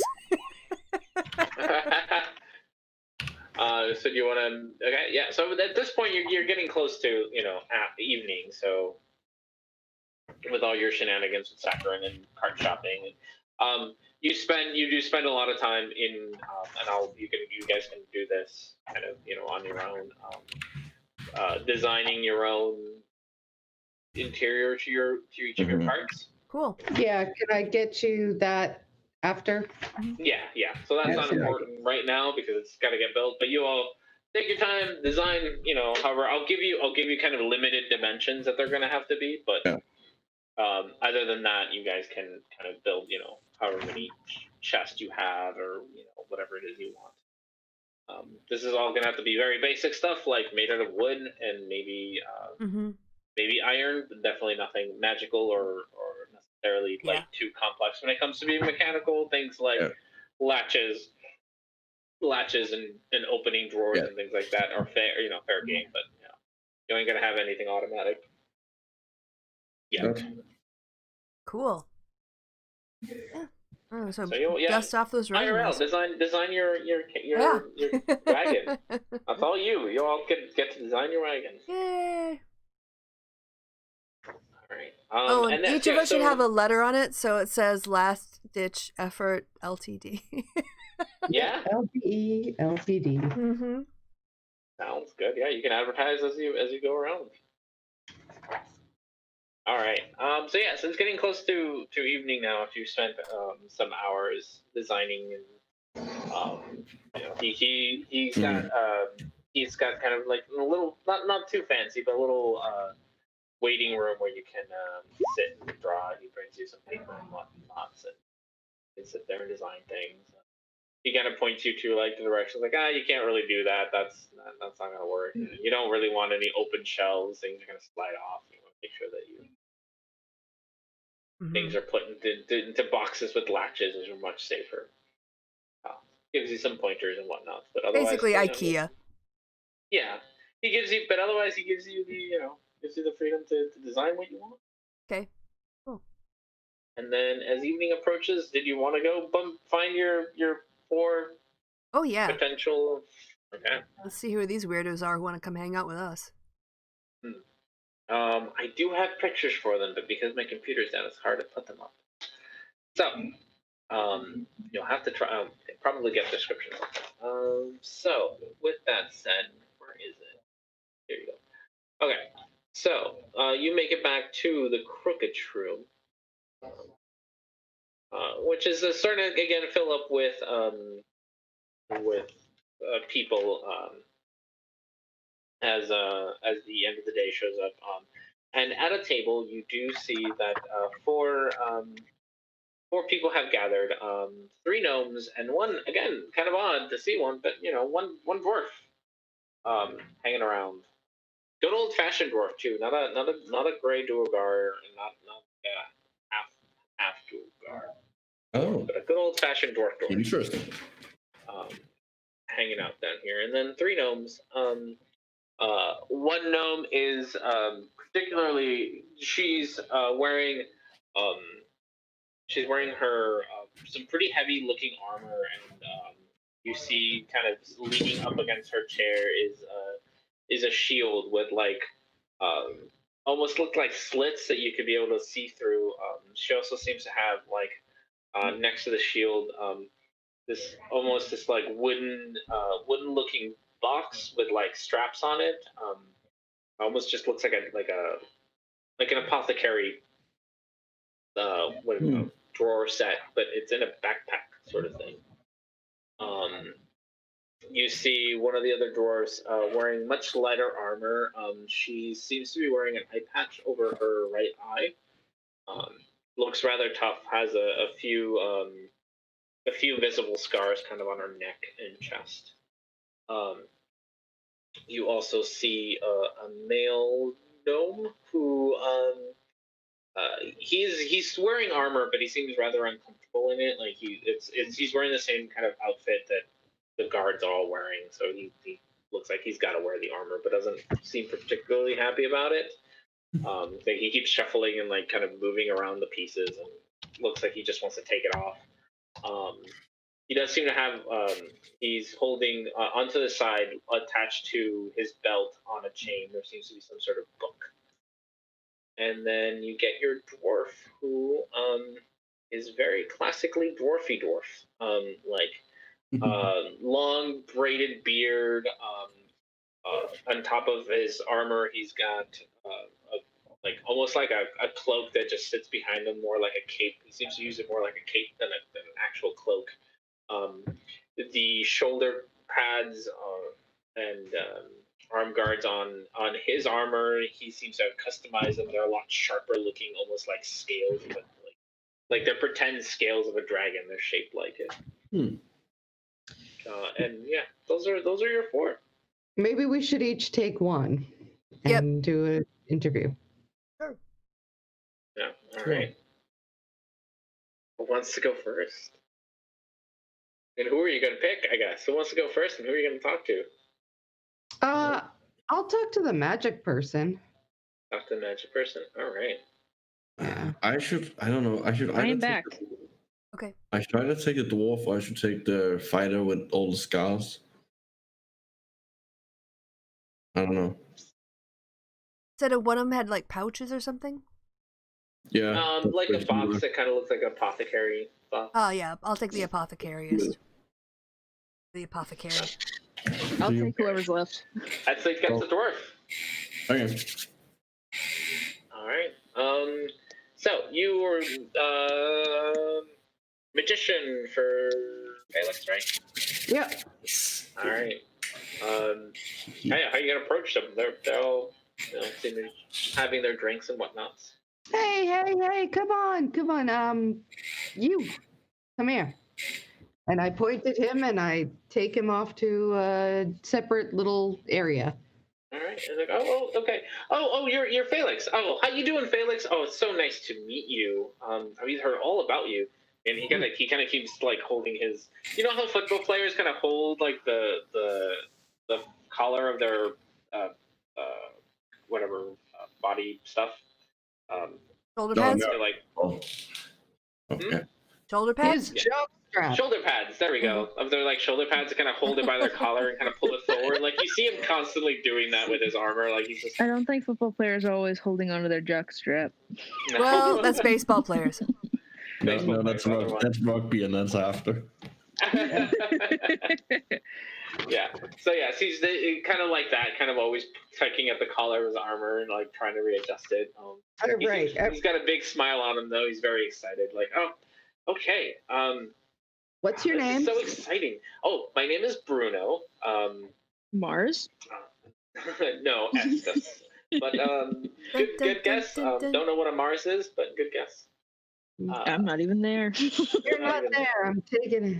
All right. So, Bruno, what's your specialty? I'm a magician, and he takes out wizard actually, and he takes out his book, puts it on the table. I've been working very hard on my studies. I thought the guard would let me use my magic more, but they are all about brute strength. You know, the swords and the spears, and they love that kind of stuff. But I have a deep passion for learning, and there's so many spells out there. I just want to go out there and learn every spell that I can, so that I can be a great wizard. Oh, I have a wizard book around here somewhere. Oh yes. Right. Would you mind if I looked at it? Yeah, I give him this is the book of spells I found way back when. Yes. I think it's probably. Do you have your scrolls in here and whatnot? Well, I probably still have a couple of the scrolls, but this wasn't even the scrolls. I think we. Oh, you found. Yeah, you did find a book. I found that a whole was book. forever ago. But I've just had it because I'm not a wizard. Yeah. He looks at it and he's like, "Oh, there's a lot of blank pages. I'm sure we can fill them up." But very interesting. Yes, that is my passion. I want to go out there and learn spells and use magic. There's always been a dream. What is your I am right there with you, dude. I love that dream, and I think we can make this happen for you. Listen, what's your what are you into? You into abjuration, transmutation? What's your thing? Right now I know how to cast Thunderwave. I'm very good at identifying items and detecting and comprehending languages. Those are all very good things. Yes. All very. I'm sure that I could learn more spells as we go along. I will say, without this armor, I'm particularly, just don't like wearing this stuff. It's too bulky and it makes me uncomfortable. So I prefer not to wear it, which it makes it might mean I have to hang out in the back a little bit more. Do you know how to do mage armor? Oh no, but I'm willing to learn. Good. Okay. That's a good thing. Yep, you should learn that one. Put that on the list. Okay. Also, let me see. What's the highest level of spell you can cast? What is the highest?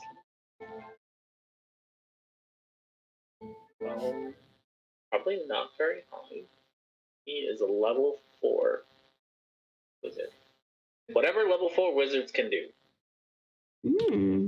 I'm so glad. Okay, that is pretty good. And what are they paying you right now at the to be a person who grabs your self all the time? The Splinter Guard pays us 2 gold a week. Mm-hmm. What level did you say he was? Fourth. Level 4. Then And- his highest is Third. second. Oh, okay. Okay.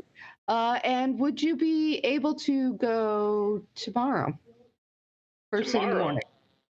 Oh, okay. I think my mom might be a little disappointed. She was planning a good dinner, but you know what? I think I'm ready. I'm ready to go.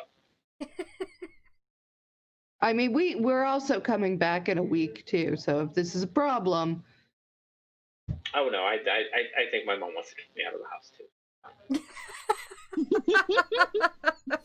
that tracks. No, So my dead. mom's tired of my shit. And she's All right, ready I'm for me to gonna leave. have to. So We have dead. He's to the talk first to die. this over with the rest of the group, but I really think that we can make this work for you. We can get you somewhere.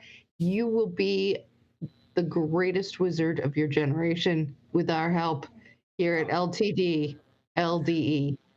Thank you for this great opportunity. I'm so excited. Fantastic. So go tell your mom and get your stuff. We'll talk about, we'll iron out the details later. But yeah, we're But thank you. He reaches out and grabs your hand, and shakes it ferociously before getting up and leaving.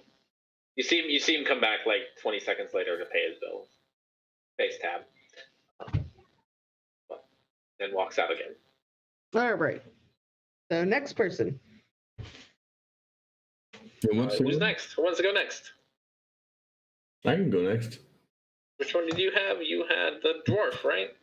No, that was Edsley. I have That was the Edsley. fighter. I have the fighter with the scars. Fighter with the scars. Yes.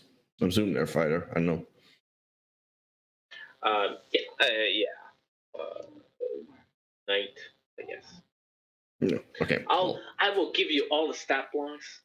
They exist. I will Well, give you them can to do you that as you need after. them. Yeah. So yeah, she looks very very serious at you. And, I go down, sit down in front of her. Well, move over and sit down. he looks at your scars and is like, I bet there's some good stories behind those. There I am. Good to see. I could say the same about yours. Oh, yes, it's good to see a strong warrior. They are rare. What are the stories? Well, lost this eye. We had a raid not a few years ago. Some guy in a purple worm showed up and started attacking the crystal farms outside. Got my eye in the fight, but I got his head. I think I came out on top there.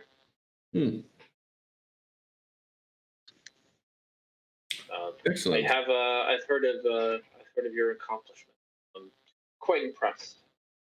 You don't get to see not around here. Strong warriors are rare around here. All we ever do is break up bar fights, and nothing exciting ever happens. I was that night with the humans invaded the city. That was the most exciting thing that's happened here in years. I can imagine. But it's quite boring here.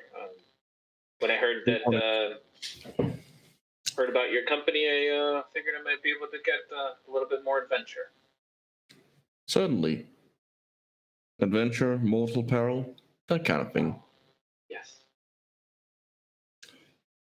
I put out my hand like arm wrestling style and like I want to. Oh my god.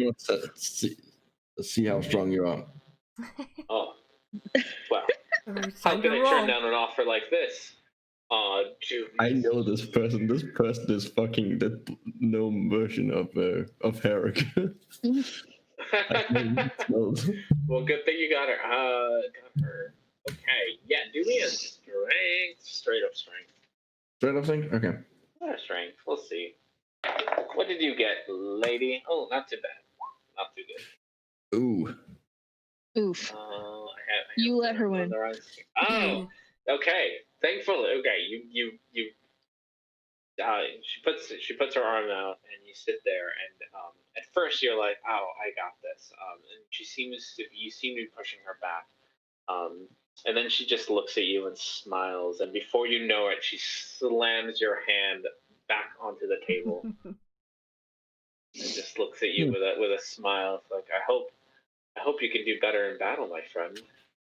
Oh, my strength is not in my arms; it's in my mouth.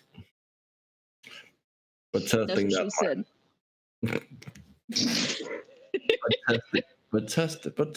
You can't really test that strength.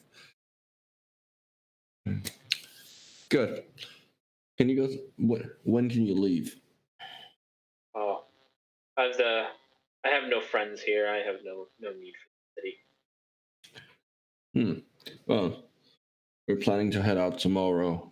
And if you're not coming with there, we will be coming back here in a week. I don't mean to be rude, but how much do you intend to pay me? How much are you currently getting paid? The gnomish guard pays me three gold pieces a week. We would definitely pay more than that.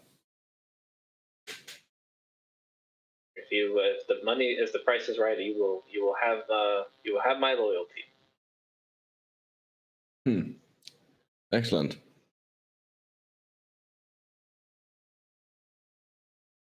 But yes, if need be, I can be ready by tomorrow morning. Good. So, are we all going to pay our own retainer? Is that the idea, or is that going to be up to you all? Okay. Wow. Oh. I mean, I think like a 5 gold a week or something like that is a reasonable. Yeah, I would go with the kitty. Okay. Yeah. Yeah, the kitty would be the best thing. That's company expenses. All right. So she stands up, puts her hand out to shake it. Shake it back. You do. She's got a very strong grip. Yeah. It says left Harry quite impressed by that grip. Yeah. And she silently leaves the. My alternative plan was to actually fight her, but like that's probably a bad idea in the city. No, they're not that strong. Yeah, give them the address for Sakharin's house as well before they leave. They'd be here by 7:30. Yeah. That's where she'll be. All right. Who's next? You want to go, Pasta, or shall I? I guess I'll go. Okay. Who did you have? You have Bruno? The dwarf. No, Bruno already went. You had Orsic. Orsic, the dwarf. I'm just gonna point to the dwarf and say, I guess I have you. Let's talk.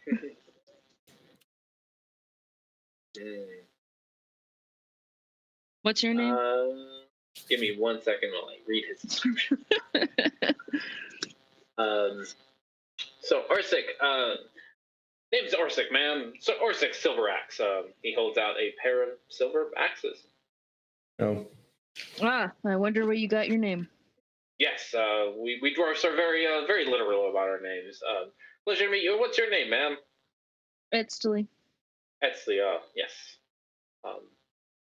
Well, Miss Etzley, I got to tell you, I'm very excited for this opportunity. I've heard of what you did to those humans, those scoundrels, those humans. Very impressed by your great deed. Thank you. What are your great deeds? I am. He kind of leans in. I probably shouldn't be being so bold, but have you ever been to the underground fighting ring in Linton? R&D, have I heard of that? I'm pretty sure I would have heard of that. It's run by the Gnome Mafia. One of their things. Well, I know where Harry needs to go. Well, I know it's run by the Mafia. Yeah. No weapons allowed. Nothing but your own muscle to get you by. Been doing that ever since I was a little lad. So you do illegal street fighting? We don't use the I word around here, man. I do. I quite like the I word. It's a fun word. Well, if you're part of the guard, you're a little bit more careful about the words you use. He's got a very big smile. You can use whatever about words you want. Yes, I am growing rather tired of my opponents here, and the guard does not offer enough excitement for me. Wish they touched my metal against some of the Underdark creatures. Those big mushroom creatures that showed up. I'd love to see if I could take one down. Oh, and we run into a lot worse than just the creatures around here. Excellent. I would love nothing better than to test my mettle against them. Cool. So could you be ready by the morning? Unfortunately, I cannot. I must say goodbye to my friends if I am to take off on this journey. That's fine. We plan on coming back within a week. In a week. Perfect. I shall. I can make preparations.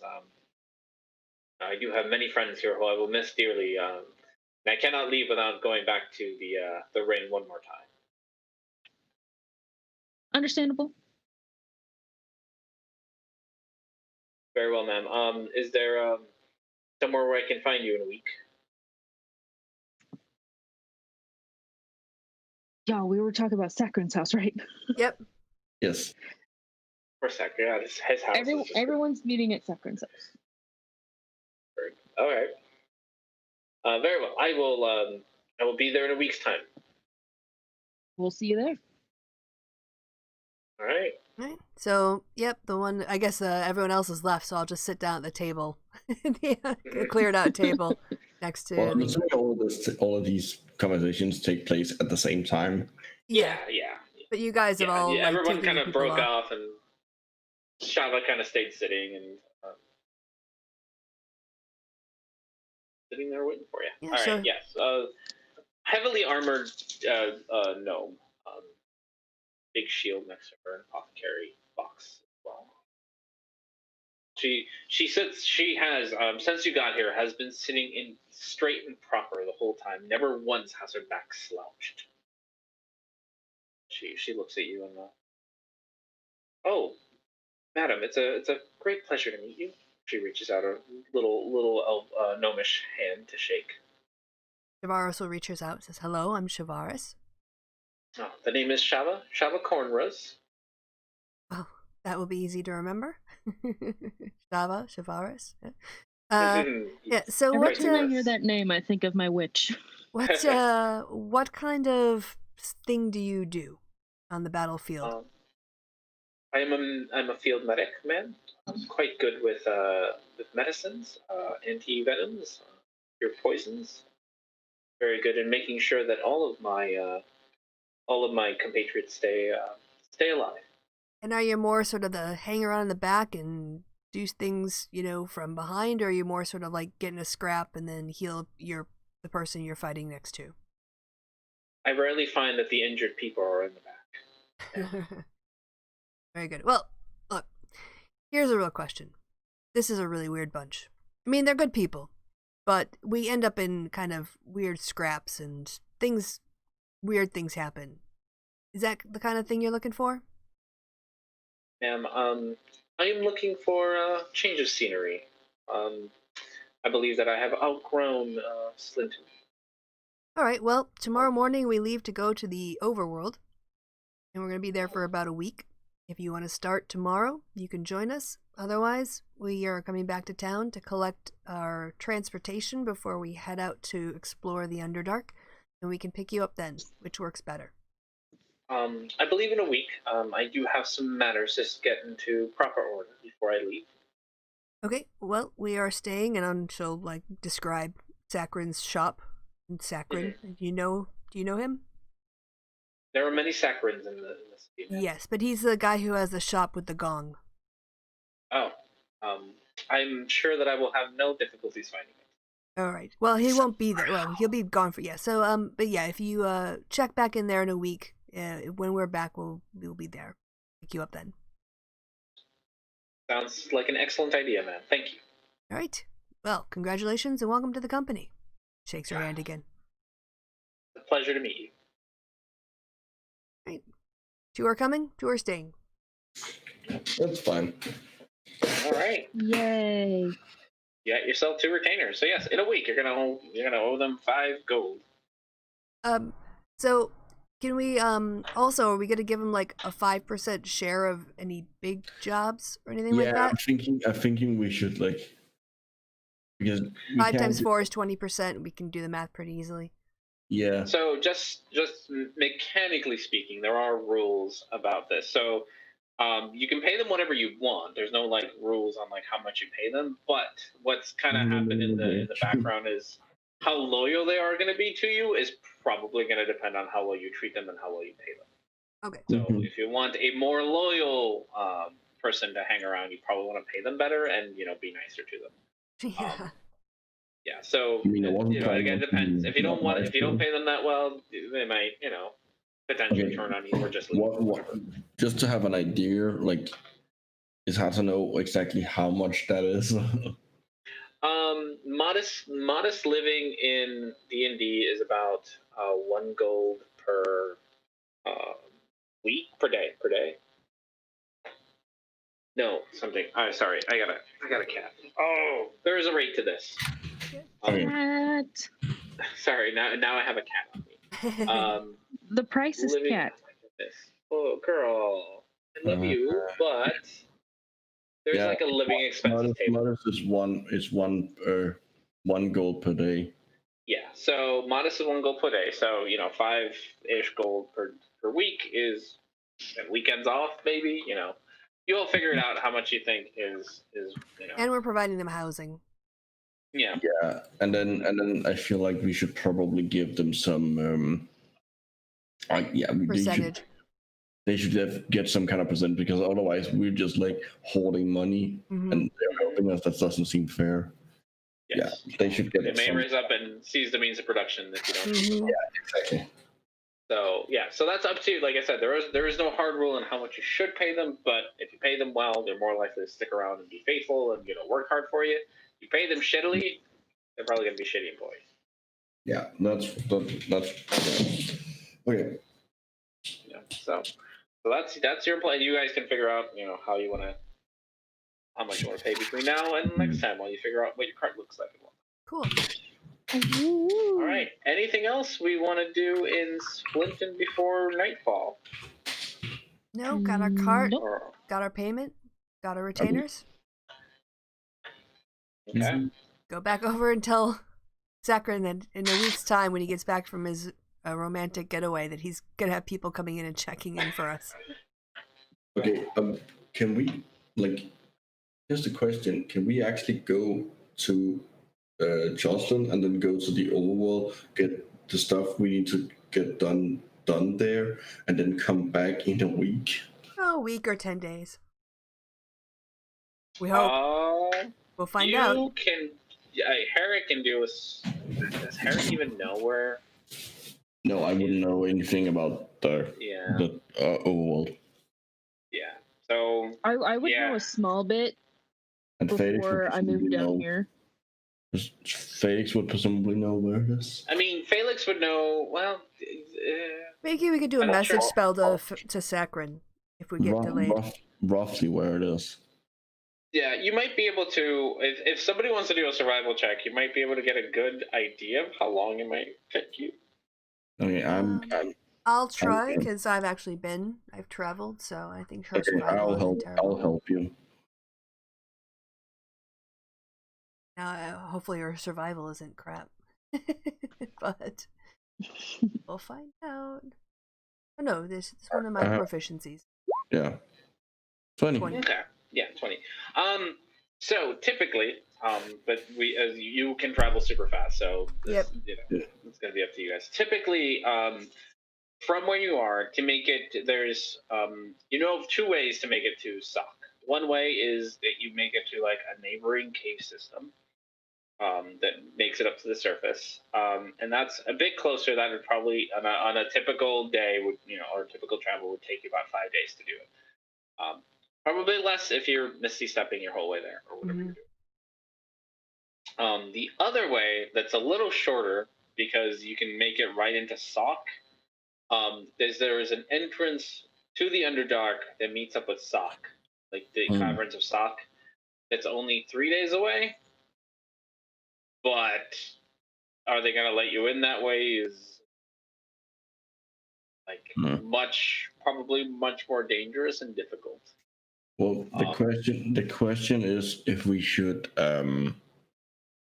if we should like go to Jocelyn, get men here fixed up, and then I don't know. Yeah, we like, have to do that. but then instead of going directly to the surface, then head back and get the other people, and then go. Just so we have all of them and have our transportation and stuff. Well, we won't need that in the overworld. Well, no, but I mean, I think we should have it in the overworld just as well. Oh, okay.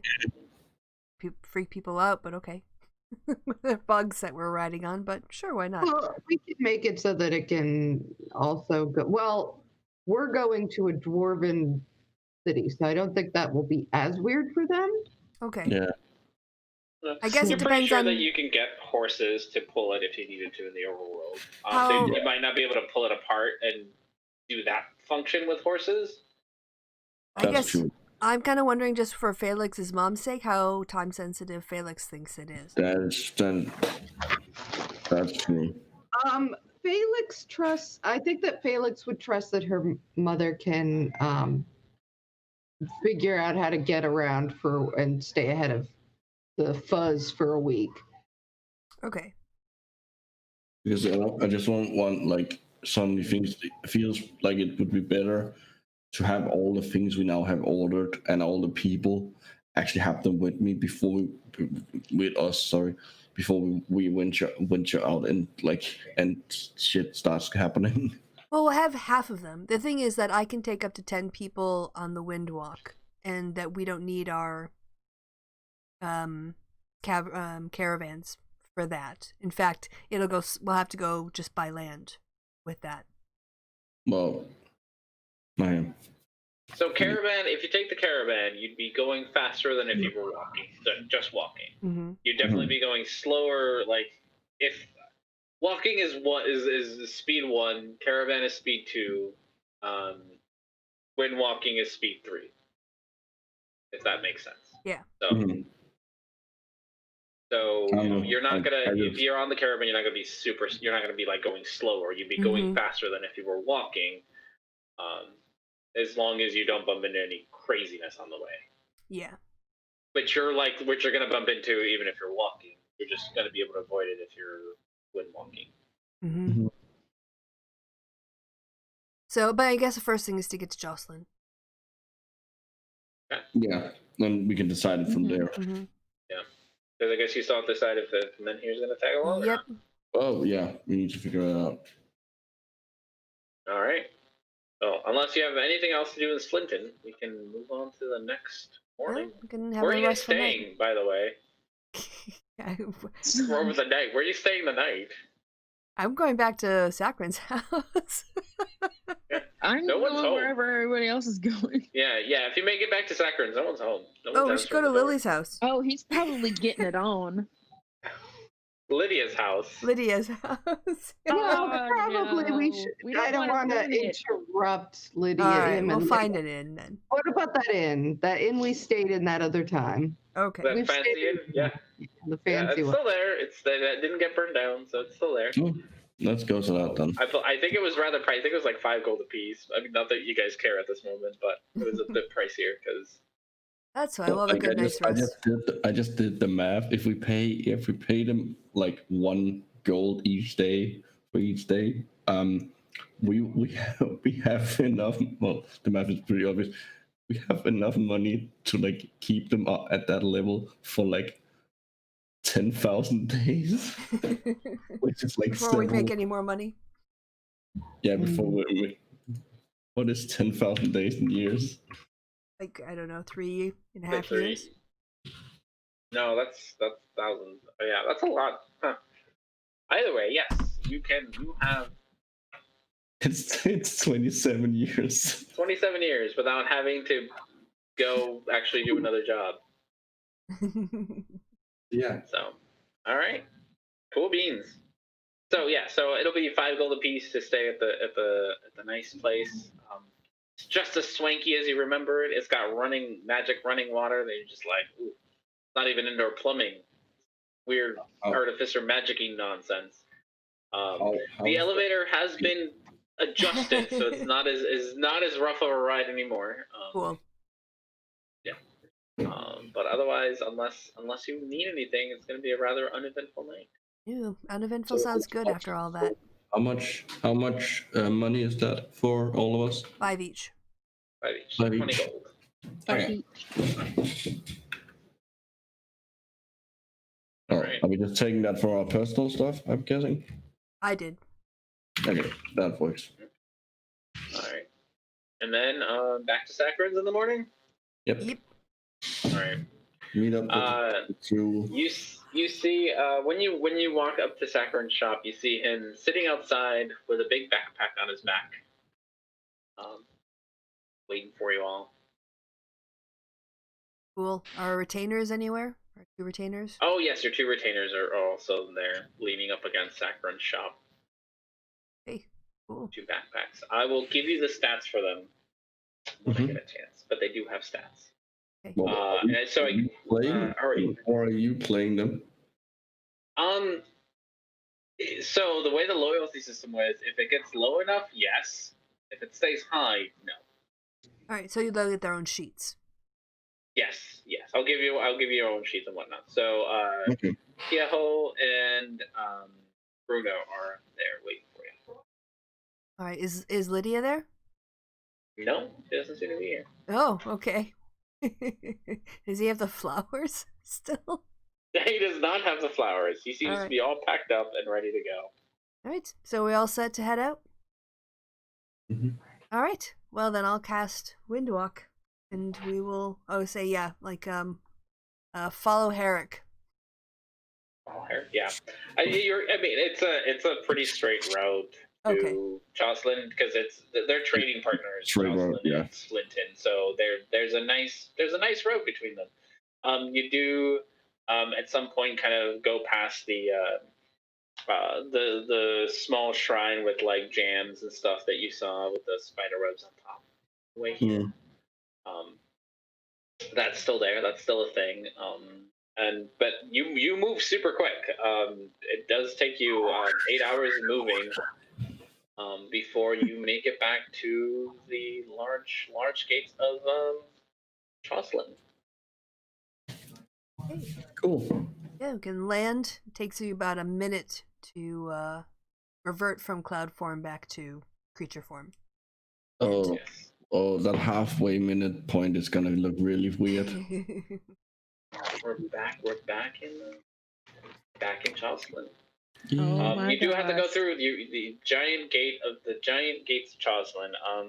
There is a line for pretty much customs to make it into the city. You sit there fly for over the wall. good. I mean, there's no. You're at the giant door. You're like in a cave. There's no wall. All right. Oh, okay. There's no way to like fly over it. No, there's no real way to fly over. I mean, your gas, you might be able to fit through. You could probably find a crack to fit through if you really want to avoid the line. Let's just get in the line. Yeah, to get in line. Things move fairly smoothly. There's a guard. There's a guard in front. They kind of, eventually the line kind of gets split up into like 5 different smaller lines. You go up to a guard. Guard asks you, "Hey, what's your business?" He seems rather bored. You're getting here late in the evening. He's like done with his shift. He's like, "What are you gonna do?" I'm sorry. What is your business in Jocelyn?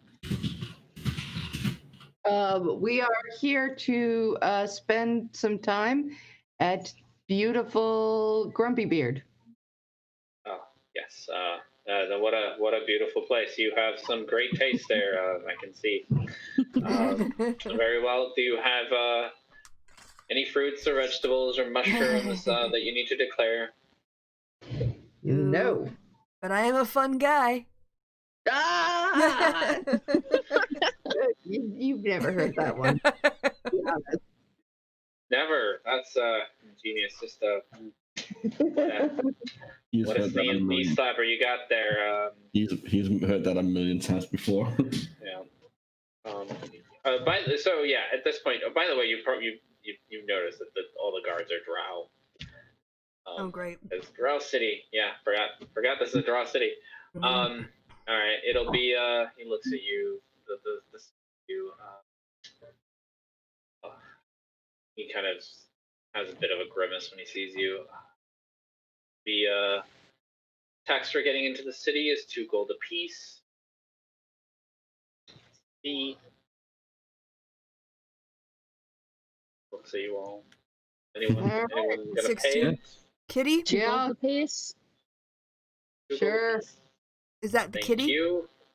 If you want it to be. Because we have to pay for the I was retainers already and for starting to Felix. subtract it from mine. Yeah, Well- that works. Yeah. Oh, Very well, really? please. Please Mhm. refrain from getting into too much trouble. We have had a recent attack by humans. I would. We Advise saved it. you. So we know.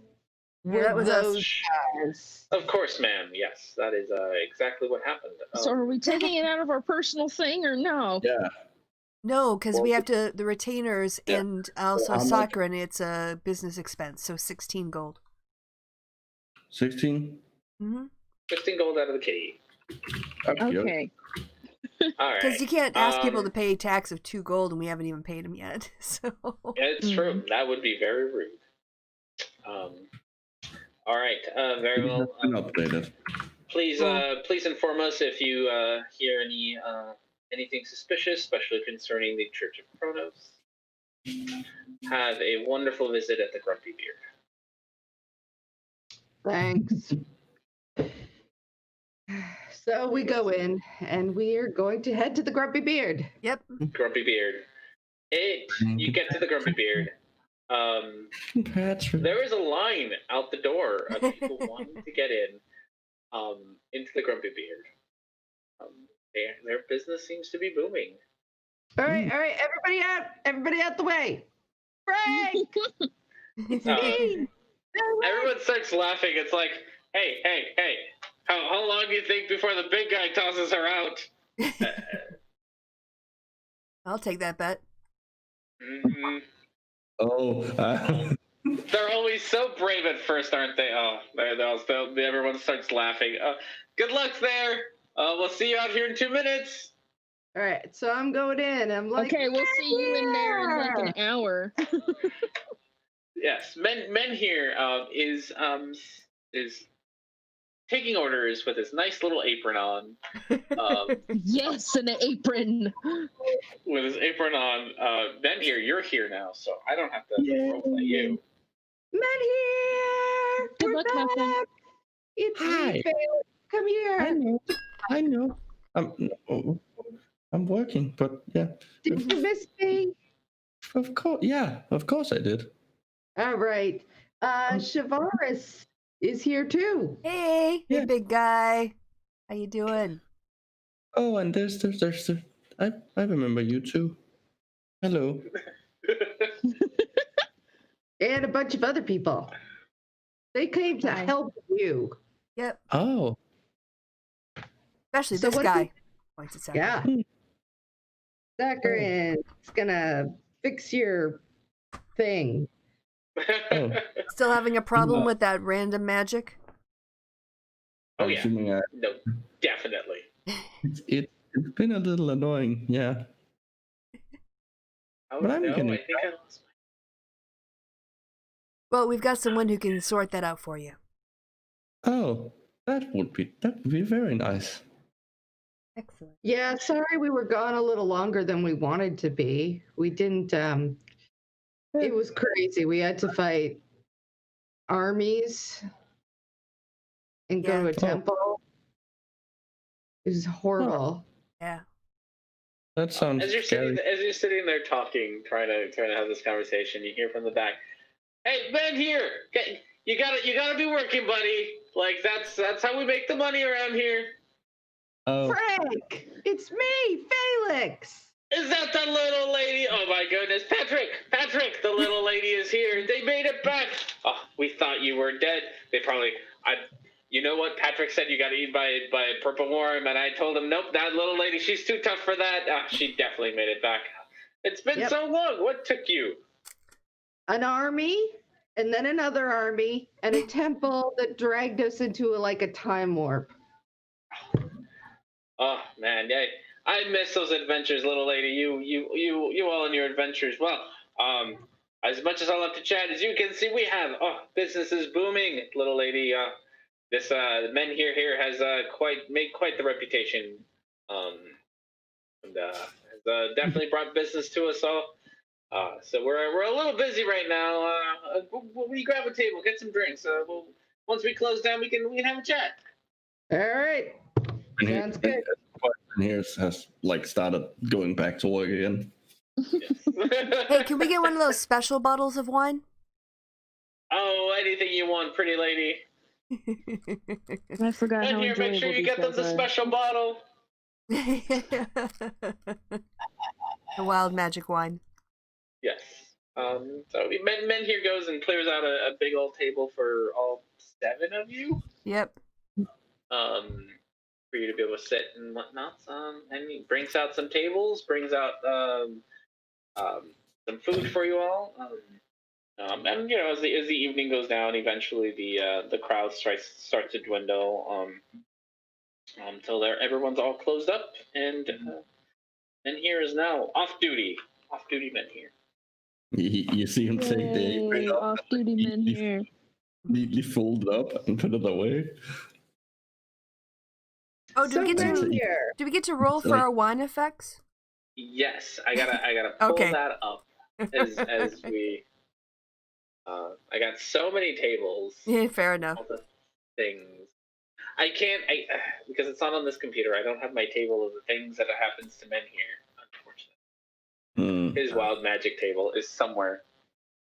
Well, at this point, he's probably like found way to like vaguely like have not control it, but like compensate for it. If it weren't so crazy and random, probably. But it is. It is very crazy and random. You I kind still of got an remembers idea this of like line, the and kind she's of not gonna drink it.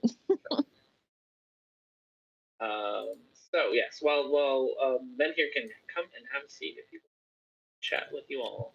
I will. He will definitely do that. Yes, you do that while I find this table. So how did this place So- become so popular? Because you're working here? Are you doing magic that's like entertaining for people, or do you turn people into frogs, or like what's the selling point? So men here, because he doesn't know, because Micro doesn't know this. Yeah. Men here has been right after you all left. There was stories of the kind of the slum neighborhood next door to this slum neighborhood is a gnome neighborhood, and there was reports of gnomes kind of losing their fucking minds, more so than usual. And so they started like at first people were like whatever, they're just gnomes being gnomes, but eventually they started like they started going into this part of the neighborhood and started just causing troubles for everybody, breaking on fights, stealing things. Like this is already not a good neighborhood, but they were making it way worse. And so Patrick and Frank sent out men here to be like, hey, some shit's going down. And men here found out that the reason that gnomes were going crazy is there seemed to be something kind of like some sort of fume oozing into the city, into this part of the city in particular. And so he kind of followed his nose as best as a robot can into the sewers of the city, where a giant ooze was living and was giving off like the toxic gases that it was giving off was messing with the gnomes' heads. And so it was after defeating that ooze that the gnomes went back to normal. Oh. As far as they go. So he became rather famous in the neighborhood next door for saving the gnomes. And so you had more. You had kind of the gnomes next door started going there, and kind of word spread about the Grumpy Beard, because it was the guy who saved Gnome the Town. gnome. Town works. He's also gotten a reputation for kicking people out rather quickly when they don't follow the rules. So he's the bouncer. If you don't follow the rules, he will just throw you out the door. Does more a wall than a bouncer, really. Yeah. So people have made it a bit of a sport to go stand outside and watch people get thrown out. It's quite hilarious. So anytime a fight breaks out or anything, you can bet the men here is there to break up the fight and throw people out of the Grumpy Pier. So that's one of his adventures.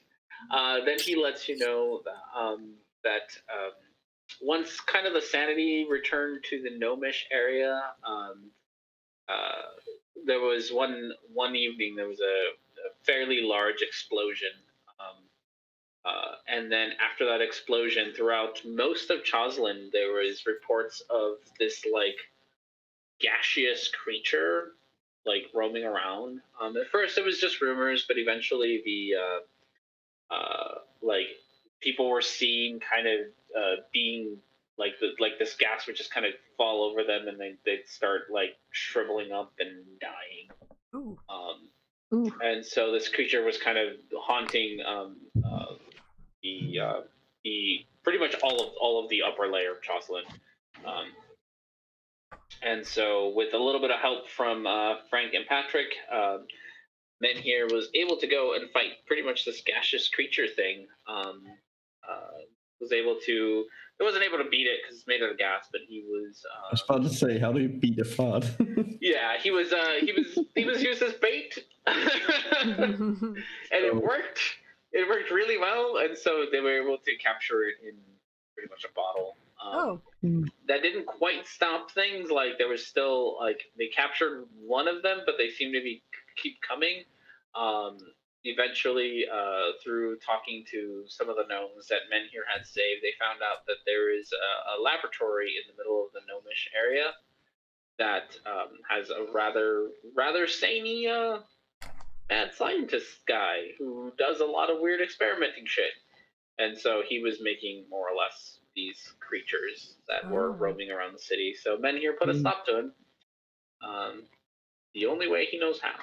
And it was not through diplomacy. Threw him out? He threw him out. It was not through diplomacy. Threw him out. And so, even though the problem came from the gnomish part of the city, because these creatures were kind of harassing the whole of Choslin, Men here's name kind of started to reverberate through the rest of Choslin. The upper layer of Choslin. Men here is Choslin's Batman. Yes, pretty much. Kind of taking care of the little problems, which, when it comes to being here, are very big problems. No, get here. All right. So with that, anybody who drank out of the wine can roll me a d6.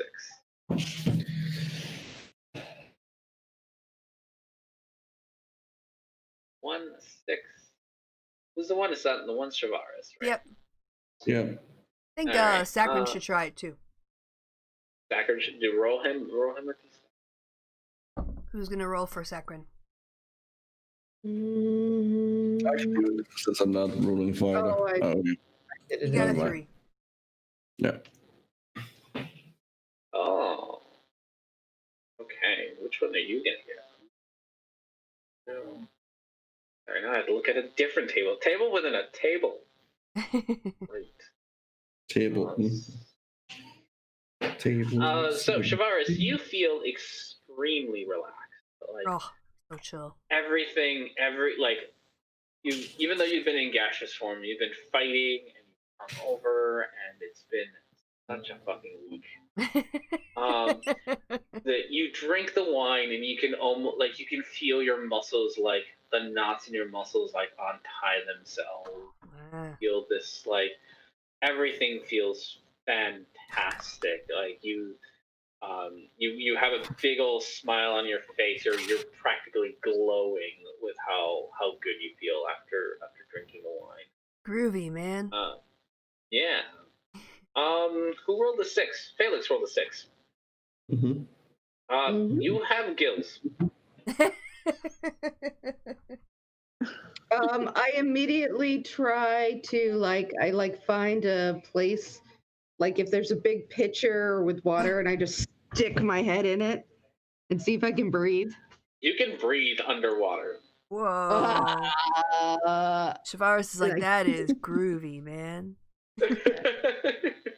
Yep, So- you are having absolutely no problem breathing underwater. All right.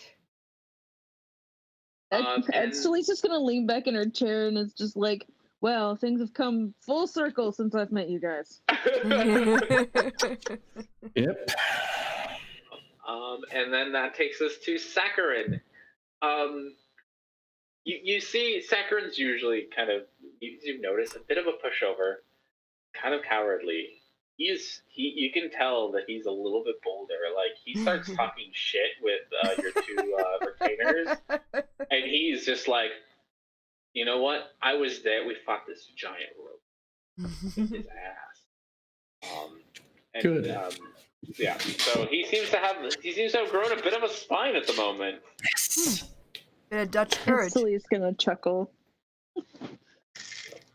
So that's it. Yeah. So those are Menhir's adventures, and you guys are free to do as you please. So I'm gonna tell Menhir about everything that we've done, and I'm gonna tell him about my mom and where we're going, and Oh no. Mm. Okay. Okay. Okay. That, Okay. Mm. So I guess it's really hard switching between these two characters because they're so not alike.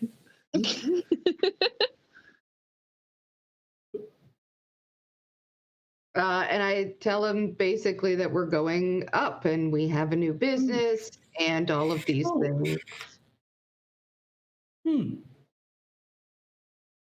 Do you want me to come with you? Because I'm Well- not sure I can. You don't know if you can? I kind of work here now. I have a full-time job and a family. Well, Wait, isn't feeding himself.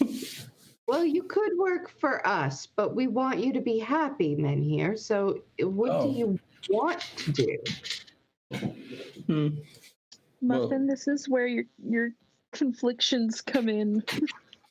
Well, I would like to get this thing off Twig first. At this point, Saccharin stands up. I can take care of that. Don't you worry. Oh, Gotten very brave in his old age. Menhir His cups. sits down so he can reach. I mean, not right now. Oh, You're gonna have to wait. How long? Well, I probably shouldn't be doing any operations while I'm drinking any of this. But when you're sober, like how When long I'm will it sober. take? I'll have to inspect it. I'll tell you later. Don't you worry about it. So tomorrow. oh. Menhir stands back up. Yeah. If I feel like it tomorrow, we'll do it.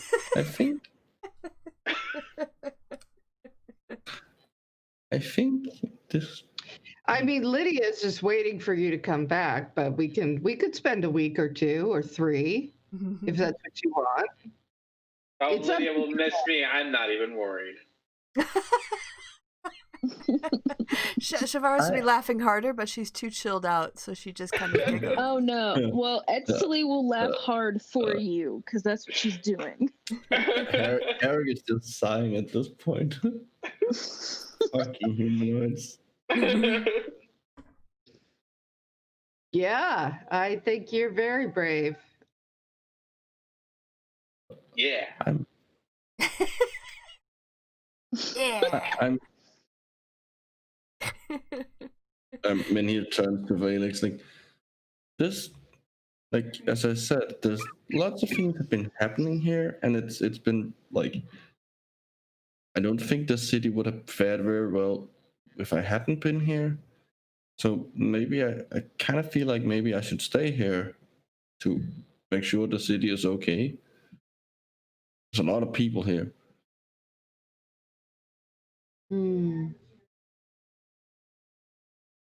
Well, I can respect that. You can always come visit. That's right. I could always come visit. We love the grumpy dwarf. We Beard. do love the grump. Beard. Beard. Dwarf. Sorry. Same difference. Oh, is it one? Oh no, our retainer is a dwarf. Isn't here? Is he? Oh, good. Yeah. Like, But the owners of the establishment is. yeah. Yes, the owners are dwarves. They're not grumpy. No, They're but not. like they might still take offense to the fact that you can't remember the name of the. Well, I did have their wine, and I am pretty chill. My my brain's a little. Yeah, that's true. That's true.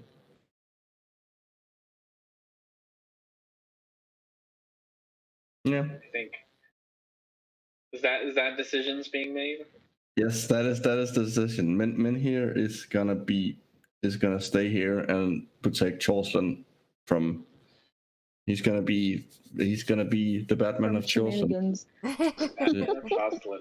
Chorlton Avenger. Right? And Herrick is gonna stay with the group. I think that's Well, what's gonna. Would you do us a favor though? If Scraggs ever comes back, bop him in the nose for us. Oh, that If Scraggs ever comes back, Put him in the basement. that was the plan. and let us know, and we will be right there. R&D, you're I going to don't know talk who to the Jess Scraggs about is, but doing he an sounds like end, an come back for asshole. prize the roll. Yes, I know. That's definitely. I'm trying to find the right place for when Scraggs comes back, and I have to talk to Jess about when Scraggs needs to come back Yes. because I do like it's all pivots on Scraggs. Where the fuck did he go? He's been I on don't know who holiday. the Scraggs is, but he sounds like a total asshole. Yep, he is. He was okay, but then he left. Well, Sounds like an asshole. he He did caused just. trouble for all of you. Yes, he's a reason why these armies are chasing us. So, we want a word. Mm-hmm. So with that, I think this is a good place to stop. We have Yeah. had our decision. Yep. Gives you all a week of real time to figure out what you want your cart to look like and how you want to split up money. Y'all gotta make like a business fucking agreement here. or Oh some shit. no. Oh no, capitalism. Well, I mean, I think there's things that seem like business expenses and things that seem like personal expenses. So, like anything to do with the employees. But yeah, we can have this conversation. I Yeah. think it was more like how much are we gonna pay them, stuff like that. Felix is already designing her 70s super van. I'm okay with Very either good. 20 or 25 a month. I guess 20 and 20% of what we, discover or What is- win or get paid. Seems... 20. I'm a total, so 5% per person for a total of 20. Punky, you need your sweater off, baby. They don't get 20% each; they get 5%. Yeah. I use that. It's more like I want how much do we want them to have what kind of lifestyle do we want them to have? We can discuss that over here. Yeah. That's it. Yeah, y'all got plenty of planning to do. Well, also, I About think we how should you do wanna like a 1 month or a 2 month probationary period, see how they work out, and then we can talk about Yeah, raises that's after good. that. That's a good idea. Yes. So to find out whether or not Sakharin can actually remove the ring, or if Menhir is going to stay with wild magic for the time being, come back next week to Into the Underdark with D&D with R&D. And until then, it's goodbye from me and goodbye from the party. Say goodbye, party. Goodbye, Bye, party. Yay, they did the bit. Right, off air.